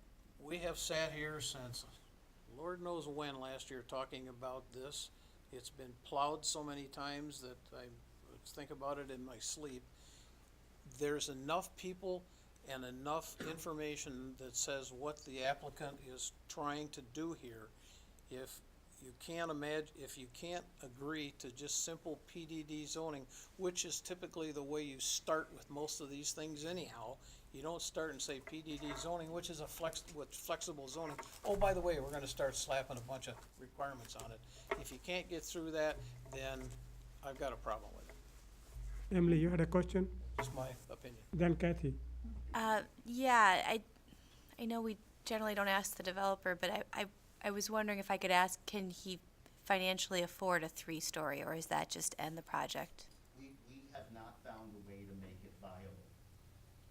As I was explaining before, there has to be. You have to come up. Could you come to the mic, please? Got 30 seconds. Yeah, 30 seconds. 30 seconds. Don't think we can. Okay. We even haven't without found a the way to house, make it though? viable. I thought you could without the house. No, if we remove the house, at least on our current architectural drawings, we could add perhaps a unit and a half, 2 units. That won't be enough to support the debt required to build it. There's a reason we asked for this, and it was at the suggestion of your planning. So you're, Anthony, stay there. excuse me. My question is, what you're saying to us is by removing that house, it doesn't change the footprint, and you're only gonna get 1 unit? 2 No, we units can by get moving the 1.5 to 2 units is what my architect said, if we remove the house and alter the footprint. Could there be other options? Perhaps, but that's what my architect told me. Okay. Thank you. Kathy and then Susan. I just thought, Howard, I thought this was part of the GIP, and that included, we had to specify what the height is when we changed this zoning. Larry, is that true? A guideline, anyway. Well, the motion is very specific.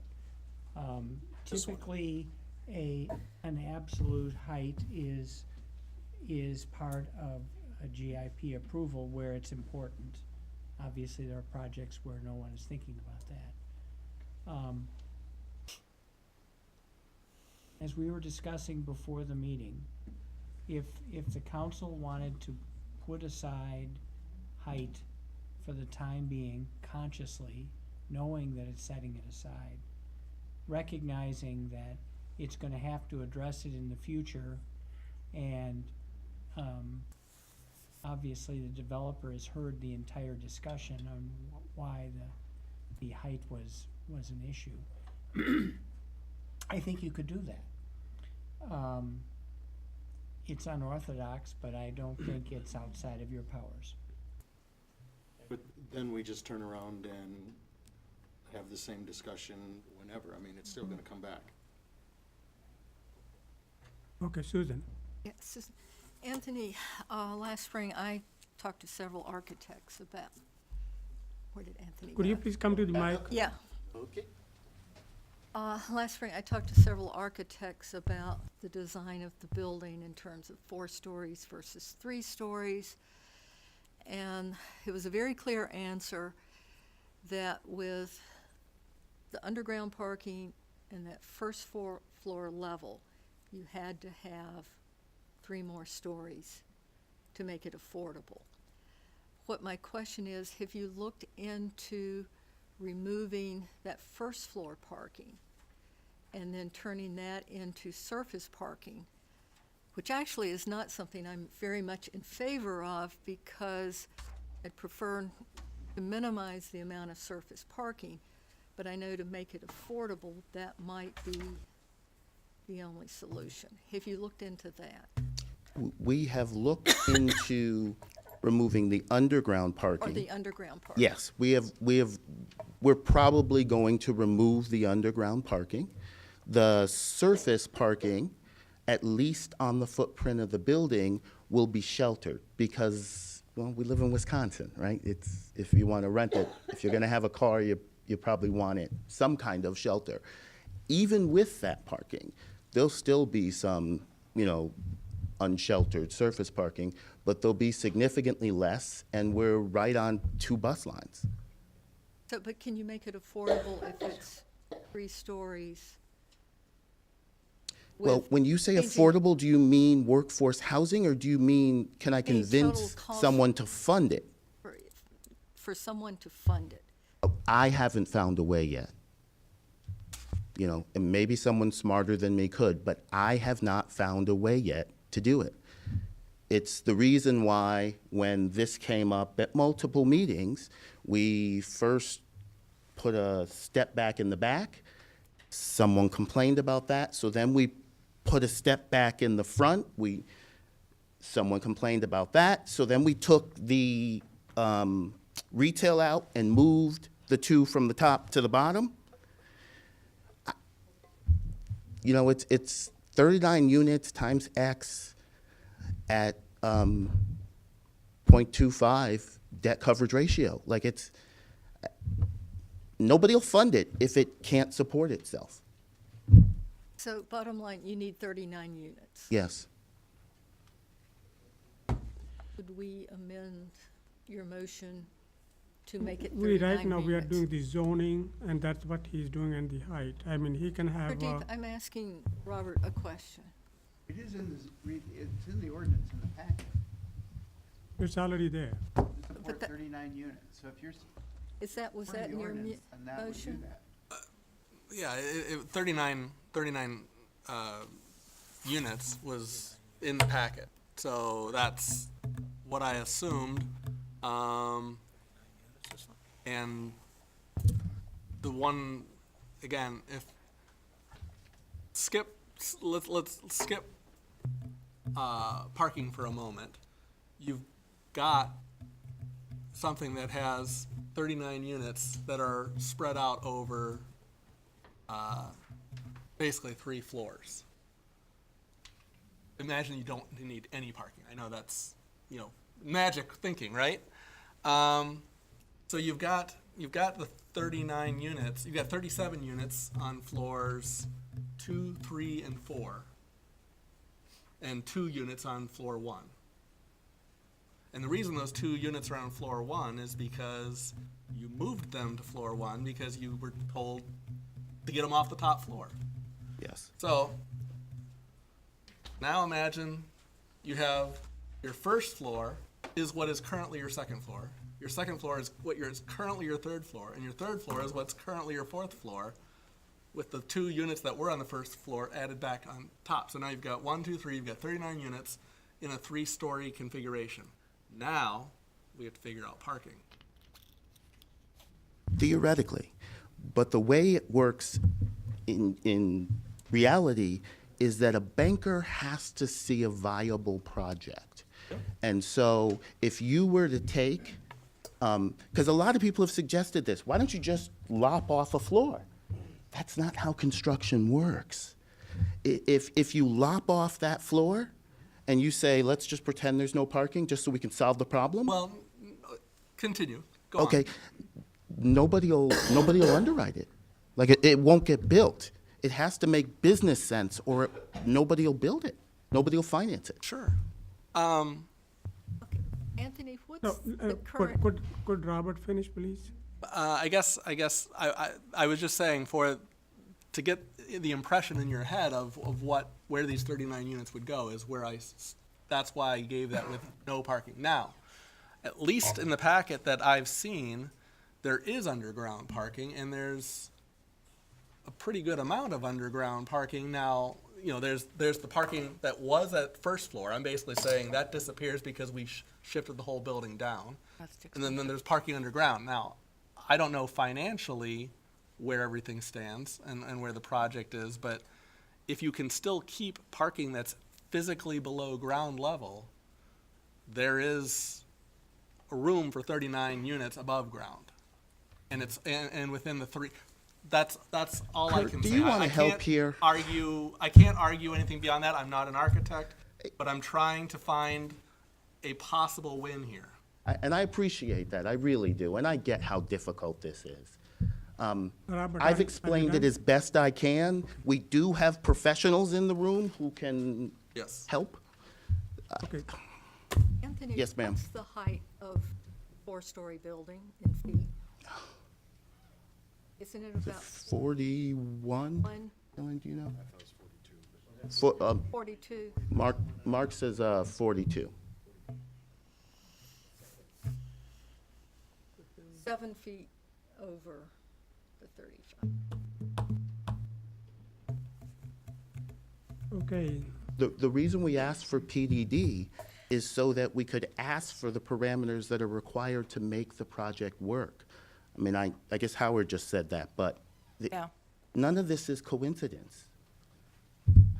So I think we should try, it's kind of an awkward, I would reverse, and if you could do 42 with the height and see if that happens. Are you asking him to amend his? Yes, I'll ask to amend that to 42. Thank you. and it be,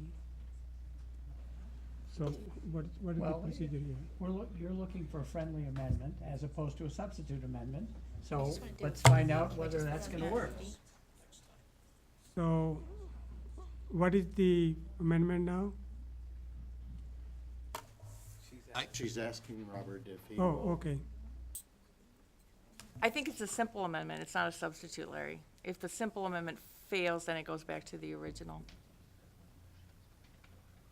So This that one what is you- 35 42. feet, or, no, what it was 3 stories. Or 35 35. feet, and are you saying 3 stories? No, 4 42 stories. Four Or I'm not even saying 4 stories, I'm saying 42 feet. Which we know is 4 stories, Four if that's what it stories. is now.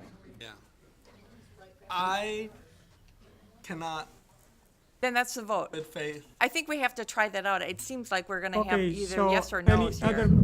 in here, so, okay, Laurie, so we are, Can I offer, based on my parliamentary background from having been on the county board, can I make an observation, Mr. Mayor? With that, Sure, and go ahead. with Larry's yeah, guidance? you are advising Larry here, so Well, that's okay. no, I'm not in the position to advise Larry. I'm just making an observation, and it's his decision how to proceed. But I'm hearing, and Joanna will remember this from county board too, where it was a lot more formal. I'm hearing a lot of motions and amendments that haven't been voted on. So I presume that Lori, as the clerk, is going to record this as being a motion that's been amended as a friendly amendment and not as a formal, it's not a formal amendment to an original motion. So that's the first question, is that the way you're going? And if it is, which I think is probably the proper way to do it, then if there was to be an amendment to change the height on which there was a desire to vote, you should make a substitute motion or move to formally amend the motion, have a vote on that, and if that passes, then that's the vote. If it fails, you're still back with the original motion. Does that make sense, Larry? Mm-hmm. I think that's where you probably want to go for purposes of record keeping and order. Okay, so we are back to the original motion, and you read the motion, Lori, and that's, If there is to be a No. other motion that can be offered. okay, anybody? I'd like Lori to read it, so we know I'm exactly. So confused. Lori, could you please read what it is? Sorry, Lori. All right, it is a motion to approve the rezoning from B1 to PDD with the provisions of a 3-story or 35 feet, whichever is less. By the way, Okay. it's PDD-GIP. Yes. Okay. Okay, are we ready to vote? And Howard would like a roll call vote, please. That's the motion we're voting on. That's what we're voting on. Yeah, that's the motion we are voting on. So we're not voting on a friendly amendment. No, I would make a substitute. I think we have to find out what the vote would be for 42 and 4 stories. Are you gonna make a substitute? I'll motion make that motion. For 42 Substitute feet. motion. Okay, so is there a second for that? I'll second that. Okay. Any questions or comments about, So now you're voting on a substitute motion. we are voting on a substitute motion. If it's a motion to approve, the amendment of the zoning from B1 to PDD-GIP, with the maximum height being 42 feet. Stories. Yes, and if this fails, if this formal motion that's been now properly before you, if that fails, then you're back to the main motion, Right. which is the 35 feet, just so Right. that everyone Yep. understands the Yep. procedure. Thank you. Okay, if there are no more comments, then Lori, let's have, well, do you want a roll call vote? Yeah. Yes. Absolutely. Okay, so Lori, roll call vote, please. Kuhn, Yes. Burke, No. Teal, Yes. West, Yes. Ramsey, No. No, but how about Kathy? Olson. Yeah, I got her down here somewhere. Okay. She's No. right down here. No. Sullivan, No. Rashard, Aye. 4-4. 4-4. Okay, no. We are back to the original motion, so. Well, it's a 4-4 vote, right? Yeah, Mayor He broke said the no. tie. yeah. The mayor said no. No. Mayor vote? Oh, Yep. Oh, I didn't hear him. I didn't hear him. I didn't either. What do you vote? Oh. No. No? Okay, thank you. Okay, so now we are voting with the original motion, PDD 35 feet, 3-story. Kuhn, No. it'll take me longer. I'm not ready. Burke, Yes. Teal, No. West, Yes. Olson, Yes. Ramsey, Yes? Sullivan, Yes. Rashard. Yes. Okay, motion passes 5-3. Moving on. Okay. No, Six it's two. 6-2. 6-2? Yep. Oh, okay, 6-2. Agreement's number 1. Okay, guys, go and, this is a good compromise, I think, and let's move forward. We are on to the agreements. Number 1, Pilch and Barnett 2019 agreement for services. Move approval is recommended by finance. Second. Any questions or comments? All those in favor of the motion say aye. Aye. Anyone opposed? So the motion passes unanimously.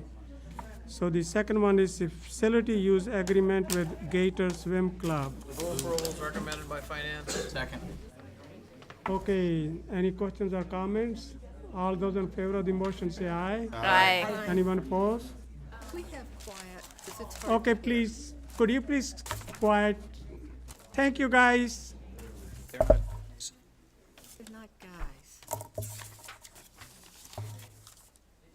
Okay, If there are no questions or comments, all those in favor of this motion for facility use agreement with Gator Swim Club, say aye. Aye. Anyone opposed? So the motion passes unanimously. So item number 3, amendment to November 8, 2018 agreement with MSA Professional Services for design services, Pheasant Branch Creek, tow protection downstream Park Street. Move approval is recommended by finance. Second. Any questions or comments?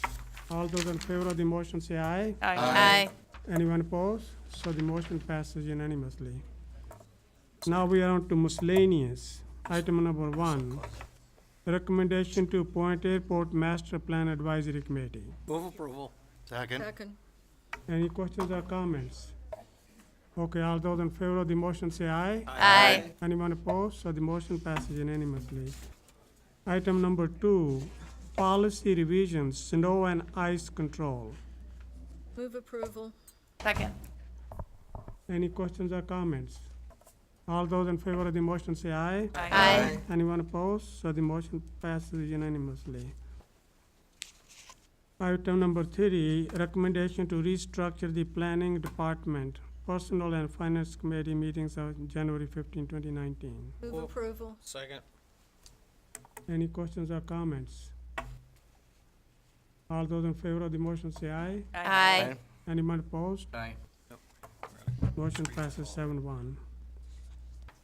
Selection of the developer for Parmenter Clark Street properties.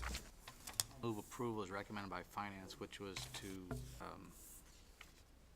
approve the proposal from T-Wall Property. Need a second. Second. Any questions or comments? Okay, all those in favor of the motion say aye. Aye. Anyone opposed? Aye. So the motion passes 7-1. So we are on to planning and zoning, rezoning from county R1 to ER1, Estate Residential District, Jason Smith, 4007 Bar Oak Drive in the town of Westport. Yes. Just going to ask if you could waive the first reading and just approve it. They've been through a multi-month process with the town of Westport. There are some conditions on the CSM, and I can work with Larry and the town attorney about that, but it's not on the rezoning. And so if there's any way you could just waive it. This is the second public hearing, plus there were several town meetings about it, and there hasn't been anybody who's spoken against it. And same with the second rezoning in the town of Westport from A1 to A1 exclusive, if you could Okay, just good. waive the first reading. So do you waive the first reading? Motion, yeah. Okay, I'll make move that we waive the first. okay, okay. Need a okay. Any questions or comments? Okay, all those in favor of the motion say aye. Aye. Anyone opposed? So the motion passes unanimously. Item number 2, amendment of the Wanakee Westport Joint Comprehensive Plan, Middleton Westport Extraterritorial Area, Community Residential to Rural Preservation and Rezoning from A1 to A1EX.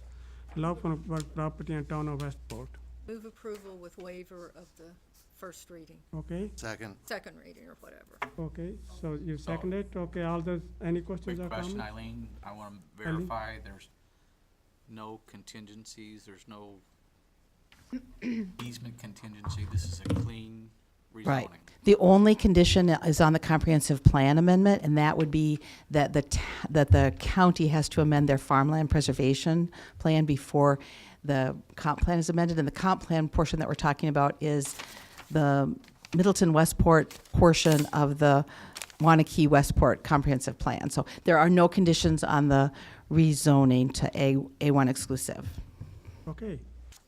Any other questions or comments? Okay, the motion is to approve from A1 to A1EX. All those in favor say aye. Aye. Anyone opposed? So the motion passes unanimously. Okay, item number 3, concept approval for building, art, and warming features in the Nest downtown Milton Plaza, 7550 Hubbard Avenue. So Ken Psyche stuck it out on this, so I'm going to turn it over to him now to go over some of the additional features that we're proposing for the plaza. Okay?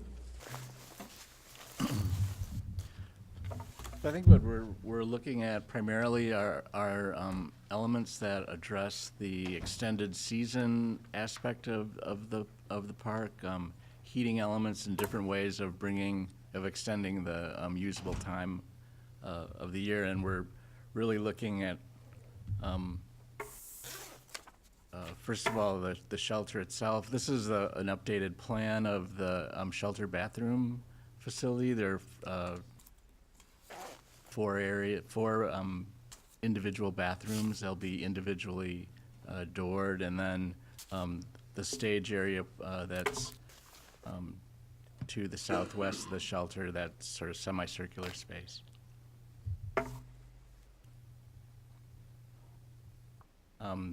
These are water elements, so we're looking at a remote freestanding drinking fountain that'll have a bottle fill and maybe a dog basin for pets, and then 2 hose bibs that are on the building. Those would be available for cleaning and also for watering. We're not doing an irrigation system for the park.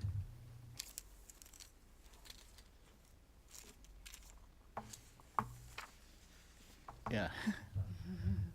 All right, so these are a few of the heating elements that are part of the proposal. All of these will be individually controlled and available for different uses. So first, there's a gas fireplace that's part of the shelter building. That would be potentially an on-demand sort of thing.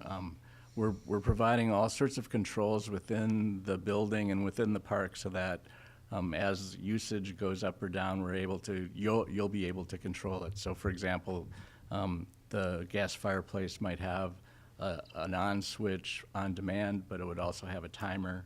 It could have an override so that it wouldn't be available at all times. So would this be very expensive, or is it the maintenance of it? Well, the operation of it is something that you can control. So I think that would be something that you would discover over time as far as the operational costs. As far as maintenance, I think it's pretty simple. It's very much like the gas fireplace you might have inside your house, which Okay, is so the maintenance and operation will be minimal. correct. Okay?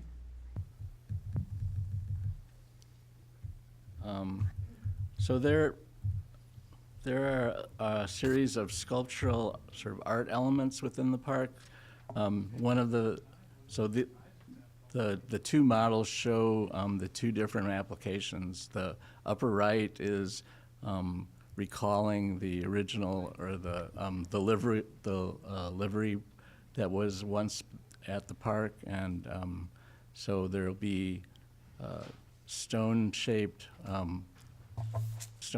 that would carry different horse heads or horse tails. Again, this is sort of recalling that original use on the site. And then the sculptural piece, which is in the circle area, that's a takeoff on barn lights that would have lights above and then sort of an inverted element of that, which would be used as seats at the bottom. In terms of the heating elements, we're looking at a way of heating some of the horse bodies with an electrical element, same with some of the seats that are underneath the sculpture.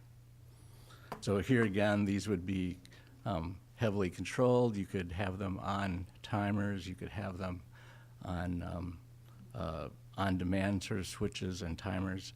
And we're working with the consultants on how all these things can be switched. Okay, and what is the material and how would it last in Wisconsin winter? I'm sure you have thought of it, but Right. So the heating elements would be encased in concrete. They'll be fully self-contained, and really the only connection that needs to be made will be an electrical connection and a junction box. about the statues, what material are they? Pardon me? The statues, like these animals, what material are they? The bodies are a cast concrete product, and then the heads would be a cast bronze. Okay.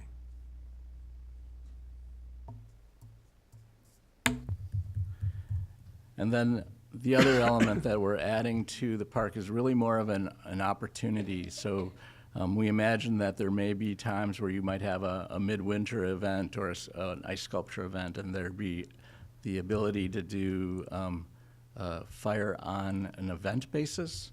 One of the ideas that we're installing in the park is what we're calling a fire trench, which would serve as a drainage element most of the time, but then for an event, you could lift the grates up and do a trench along the alignment. Can I point on here? Yeah, so this is the drainage way that goes down to a rain garden. The long trench could be, again, has a grate covering it and will handle drainage most of the time, but could be used as a fire trench, so you could bring the fire for an event along, more available to more people. And then the other item that we have is a cauldron or an urn that would be a place where you could have more like a bonfire kind of situation. Again, these things are event-based, so they would be only available for an event, have to be part of a larger planning operation, but. So Ken, in terms of safety, the Plan Commission was opposed to your open fire, the earlier slide. So, and I guess so were many of the people on the city council as well here, so. You know, again, if you were to go back to the previous slide, that Who was, you just said there was. the Plan Commission was. Excuse me. Yes. You just said that there was many people on the commission council that were opposed to an open fire?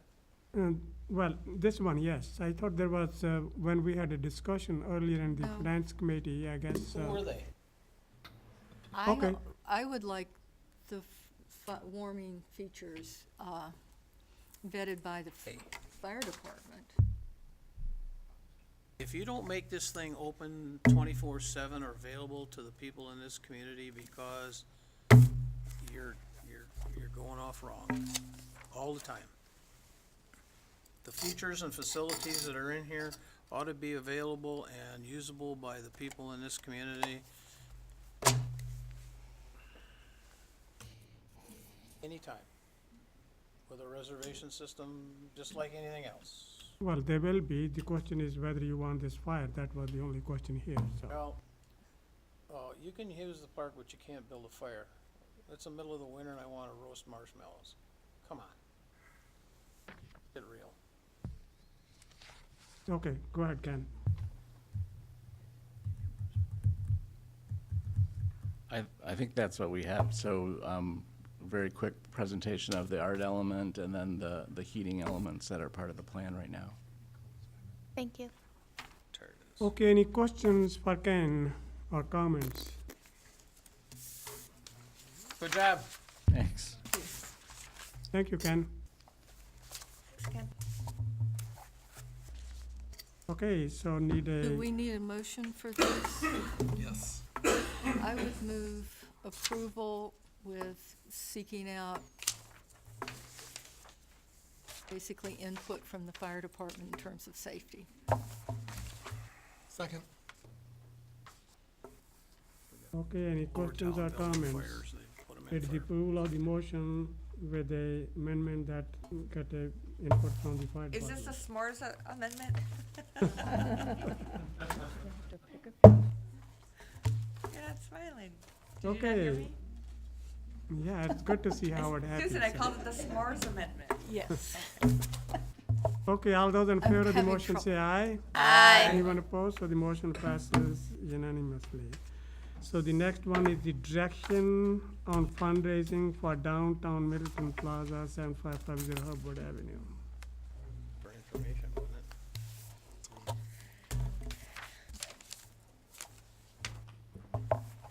Well, Finance Committee had good discussion, so, Finance committee deferred to council. oh, defer Yeah. to council, okay. Get the can. Okay, all right, Abby. Do it good. I think most of you were here during the discussion for finance. Do you want me to? Give the highlights. Highlights? Okay. So these are the 4 scenarios that we've discussed for plaza fundraising options. We're kind of narrowing in on scenario 2 or scenario 3. Scenario 2 would be staff-led. We would continue to accept ongoing donations for the plaza. It would be open-ended. We wouldn't expect to raise a significant amount of funds because we don't have any expertise in fundraising on our own staff. And scenario 3 would be a limited time frame, hiring a professional fundraiser, complete the fundraising by opening date of the plaza, so late summer of this year. And we did receive a proposal. This comes from Amanda White Consulting. This is the consultant that was recommended to us by 3 staff members from the Madison Community Foundation, and this is the only consultant that they recommended. So we got this proposal. She is very well qualified to lead the fundraising should we decide to go this route. She is leading the Madison Public Market Capital Campaign right now. She's raised at least 25% of her goal, probably more by now. This is from early November, to raise $4 million for that project. There were a lot of caveats. We have a limited time frame that we're working with. Without securing a lead gift of $500,000, she thinks it's going to be difficult to reach $1 million. As soon as you put a shovel in the ground for a project, it becomes infinitely more difficult to raise money because potential donors see that it's moving forward regardless. This consulting proposal does not provide the type of service where she would actually be going out and meeting with donors. She's the behind-the-scenes person that's telling our Plaza Advisory Team members, possibly city council members, possibly the mayor, who they should be contacting and meeting with, and she handles all the behind-the-scenes work. Her proposal does include graphic design services, which I think would be really important to the project, and a lot of other, it's a very thorough and detailed proposal. She also mentioned that raising funds for a government project is more difficult than raising funds for a nonprofit project because the response that you get a lot of times is, you're a government, why don't you just use tax money to pay for it? So those are all the caveats, but I do think she's put together a very nice proposal. One thing that was discussed at Finance was the possibility of asking her to revise her proposal to include some base fee and then have some targets that they would need to meet prior to receiving the additional funding. So maybe we would start out with $15,000 and then have targets. I did reach out to her right before the Finance Committee meeting, and I wasn't able to get in touch with her to see if that's something that her firm would consider. Okay, let the discussion begin. I would even say maybe start with 5, just like to begin with. So anyway, so yeah, let's have a discussion now. So Well, you said that this is for a 9-month program? Yes. So, and you said that as soon as we put a shovel in the ground, it's gonna be hard to fundraise? It's going to be more difficult. So she basically said that if we were to proceed with this, she would be out there for the next month and a half to 2 months, really trying to secure at least half of the amount. Because we plan to break ground roughly, April, May. so essentially, there's a very short window of opportunity for $50,000? Well, the way that professional fundraisers work is they like to secure about half of their overall goal before they really make a public push. So that was kind of what we discussed was she would be looking to get a lead contribution before we are starting to do the detailed stuff where we're putting out Facebook posts, and that's where you secure a lot of smaller contributions, maybe from residents, but you really need to get those lead contributions early on. So she did say it's going to be more difficult.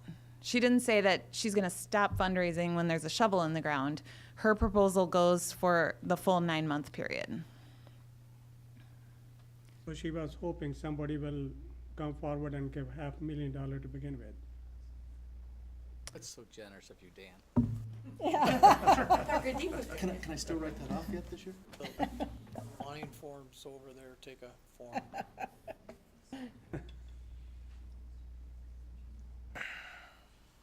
Well, so do we want? I like scenario 3. I talked about this in finance. I just think you need someone to walk you through, help you through this. And then you also need the backing of the committee to make sure they're the ones that are willing to go make the ask. Once she identifies the targets, helps you develop the talking points and all of that, that committee needs to be the committee that does the ask. I think you need that guidance from someone who's done this before, or else we're not gonna raise much at all. Yes, Dan. Do we have commitments then from the people on the committee, or commitments from people that will follow through on all these leads that she's going to? Well, it was the Downtown Plaza Advisory Team that created these 4 scenarios. They did say that they would be willing to form a smaller subcommittee that could lead the fundraising. I can say that I know that there is at least one person on the committee who firmly believes that the city should use TIF funding to pay for the construction and that we shouldn't really be out fundraising for the construction cost. So I'm guessing that that individual at least will not be interested in helping. So then we've got 5 other members that are possibilities, but I think that we would have the Plaza Advisory Team overseeing the fundraising, but I would think that we would look to other members in the community beyond just that group of now 5 people, because one person had to go off, beyond just those 5 people for actually doing all of the work to go out and meet with potential donors. I think that, everyone aside from city staff, I'm guessing based on past policies, would be fair game. A lot of times the mayor is heavily involved with, a capital campaign. Emily? I support the third option because that's an unusual skill to fundraise, and I think city staff is doing a lot with the resources they have, and to take on this additional duty may be more than they can handle. And if we want a successful park, I think that we should be seeking assistance. So thank you for this. Any other questions or comments? I would support 3 if they could redo the contract. So this is simply guidance to Abby, so to move forward and talk to this person. I have a question to ask Mhm. as well. When it came to raising funds for the Pheasant Branch Conservancy, the Friends of Pheasant Branch raised $140,000, at least as of a couple weeks ago, I think. And we raised $25,000 by taking checks. Now, part of that may be because we're a government entity. Part of it may be because you could give online with the Friends of Pheasant Branch. So would the council be opposed to our having some kind of an online option once we get to that phase of the fundraising? I think that would make it simpler for people. Just wanted to make sure. I didn't know because we hadn't really talked about that, and that might be something that Amanda recommends. Mike, that's a good way to get small donations. Right. Right. Yeah. That brings in the After you get $25 and the $50 big ones. donations up Right. front. Right. It's a GoFundMe page. Yes. Okay, any other comments? So Abby, yes, Howard? Yeah, they do. I like scenario 5, which is Oh, not on the okay, screen. okay, let's hear about Howard's it. gonna do the fundraising. Oh, boy. No, no, in your dreams. Scenario 5 is the one that I've heard bashed around for the last year or 2 or plus, that says that we use TIF funding and we get it built and we get over with it, and we go on to the next TIF project that doesn't return any increment. So my suggestion is, if you wanna get this thing done, and you wanna get it done in a timely manner, as much as it pains me to say it, use TIF for it, get it over with, and go on with business. So that's my scenario 5. What do you guys think of Howard's scenario 5? Let me have it. Well, We don't have any let me make it motions. easy. Mhm. I just don't see any but-for relationship to any TIF district doing a project like this. there's, it's one thing to have a TIF project where you're hopeful that it will generate increment, and you actually have some ascertainable places where it could happen, or you build a new road because you hope that there will be development come in. This is a public plaza. It's expressly owned by the city. It's tax exempt. There will be no tax increment generated by it in any possible way. Now, is it possible that some future development could happen someplace because of this? Maybe, but I think the connection is pretty tenuous. Sorry. No, that's fine, No. because I I thought thought we somebody had- had told me that This was okay. you had come up with a way Yeah. to say that was permissible. No. No, Well, then we're all laboring part under of my some, reasoning for saying that is to see what would happen. Yeah, well, and That's what I agree because Idea. Okay. my understanding was, I thought, Larry, when we were talking about the but-for test on the call earlier today, we were talking with that in regards to paying a fundraiser.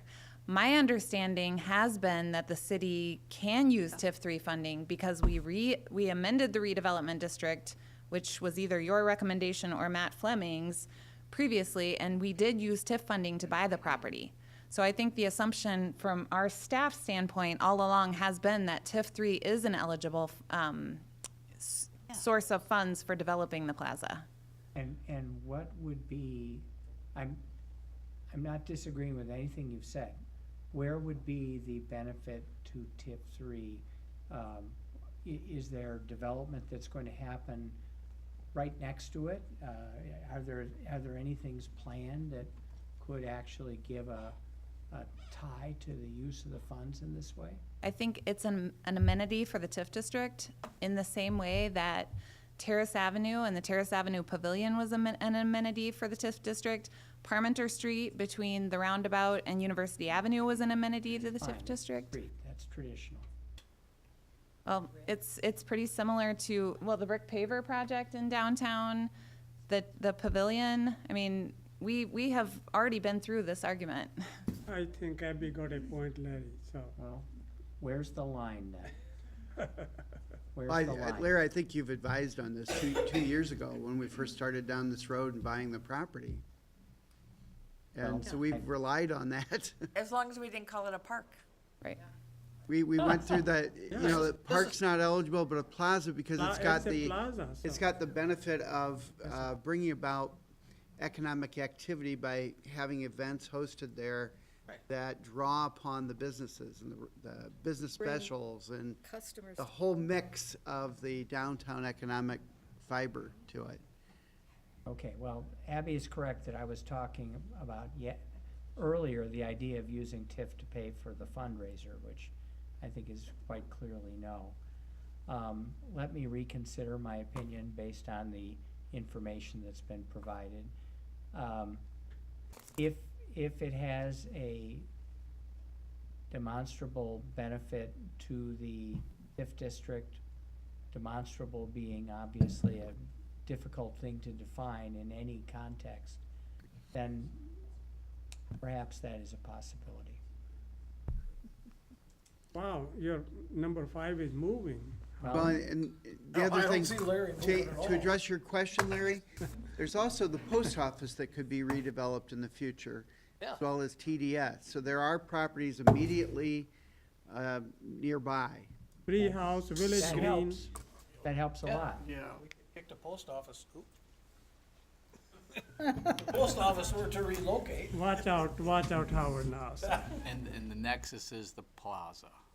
Huh? That's the thing that you have to claim, is that the nexus for having the post office and TDS move out is the plaza.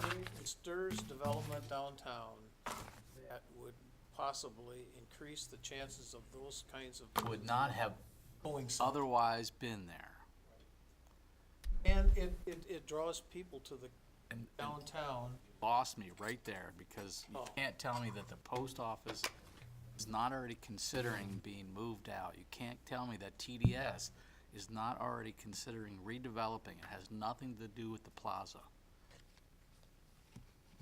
I don't know that they're Stirs considering it. development. it might enhance it, so we just want to. Well, you got Larry's or Marty's? Oh, here is Larry, Rely on yes. what he says. Thank you, Larry, he's sitting right close Maybe to the me. better thing to do is to defer until Larry comes back and Yes. says definitively what city funds are available for this type of project. Okay, is that your motion? Yes. Okay, need a second. Second. Okay, any questions or comments on that one? All those in favor of the motion say aye. Aye. Anyone opposed? So the motion passes unanimously. So we are on to the resolutions. Resolution 2019-06, authorizing the reappropriation of 2018 carryover for sidewalk maintenance project funds. Move approval is recommended by finance. Second. Any questions or comments? I have a comment. Yes, I know Mike. that it wasn't addressed by the finance committee tonight, the additional Wrong one, Mike. 60-some. Next one. No, it's the next one. That's a Oh, different I'm one. sorry. This is, Sidewalk. this Next has one. 2018 and 2019. Thank you. Okay, all those in favor of the motion say aye. Aye. Anyone opposed? So the motion passes. We are on to resolution number 2. Resolution 2019-07, authorizing the reappropriation of 2018 capital projects fund carryover. I'll move approval is recommended by finance, which was to approve the carryover of $1,333,460. All right. Second. Okay, any questions or comments on that? Yes. Yes, Mike. I won't be at the next council meeting, at which you'll consider the other options before you. The office furniture for IT at the police station, I wanted to address. Go ahead. That came up really later in the budget process, and so it wasn't submitted as part of the budget very effectively. We have a situation with IT where half or more of their workload is at the police department. It's grown over the years, and it's to the point where they aren't in the middle of their major customer base.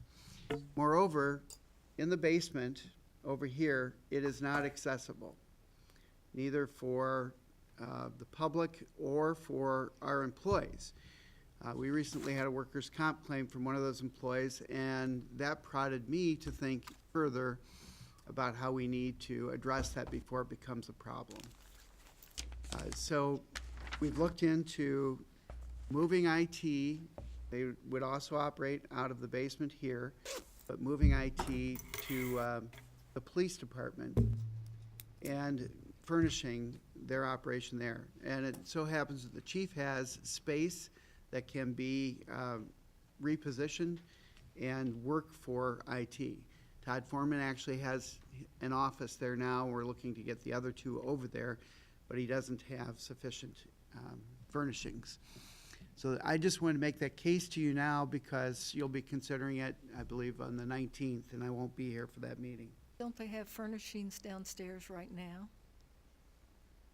Down here? They could be moved over? They do, but they would be out of place at the police department. No. They're cast Well, off from somebody I mean, else. Heaven forbid. I mean, once it's in the office. We're gonna We're talk gonna talk about this next week. Okay. Okay. Meeting. Okay, all right. Any other questions or comments? Move Other- adjournment. Okay, all those in favor say aye. Anyone opposed? The motion passes unanimously. Motion to adjourn? Okay, we are adjourned. They didn't vote on 7. No, they did. It's 7-0. 7-0? Yeah, it's unanimous. Moved and seconded. Well, you don't have Emily there, so. Who moved in I second? didn't vote. Mike, But anyway. I are move they gonna pick up all of Susan seconded. it's down there?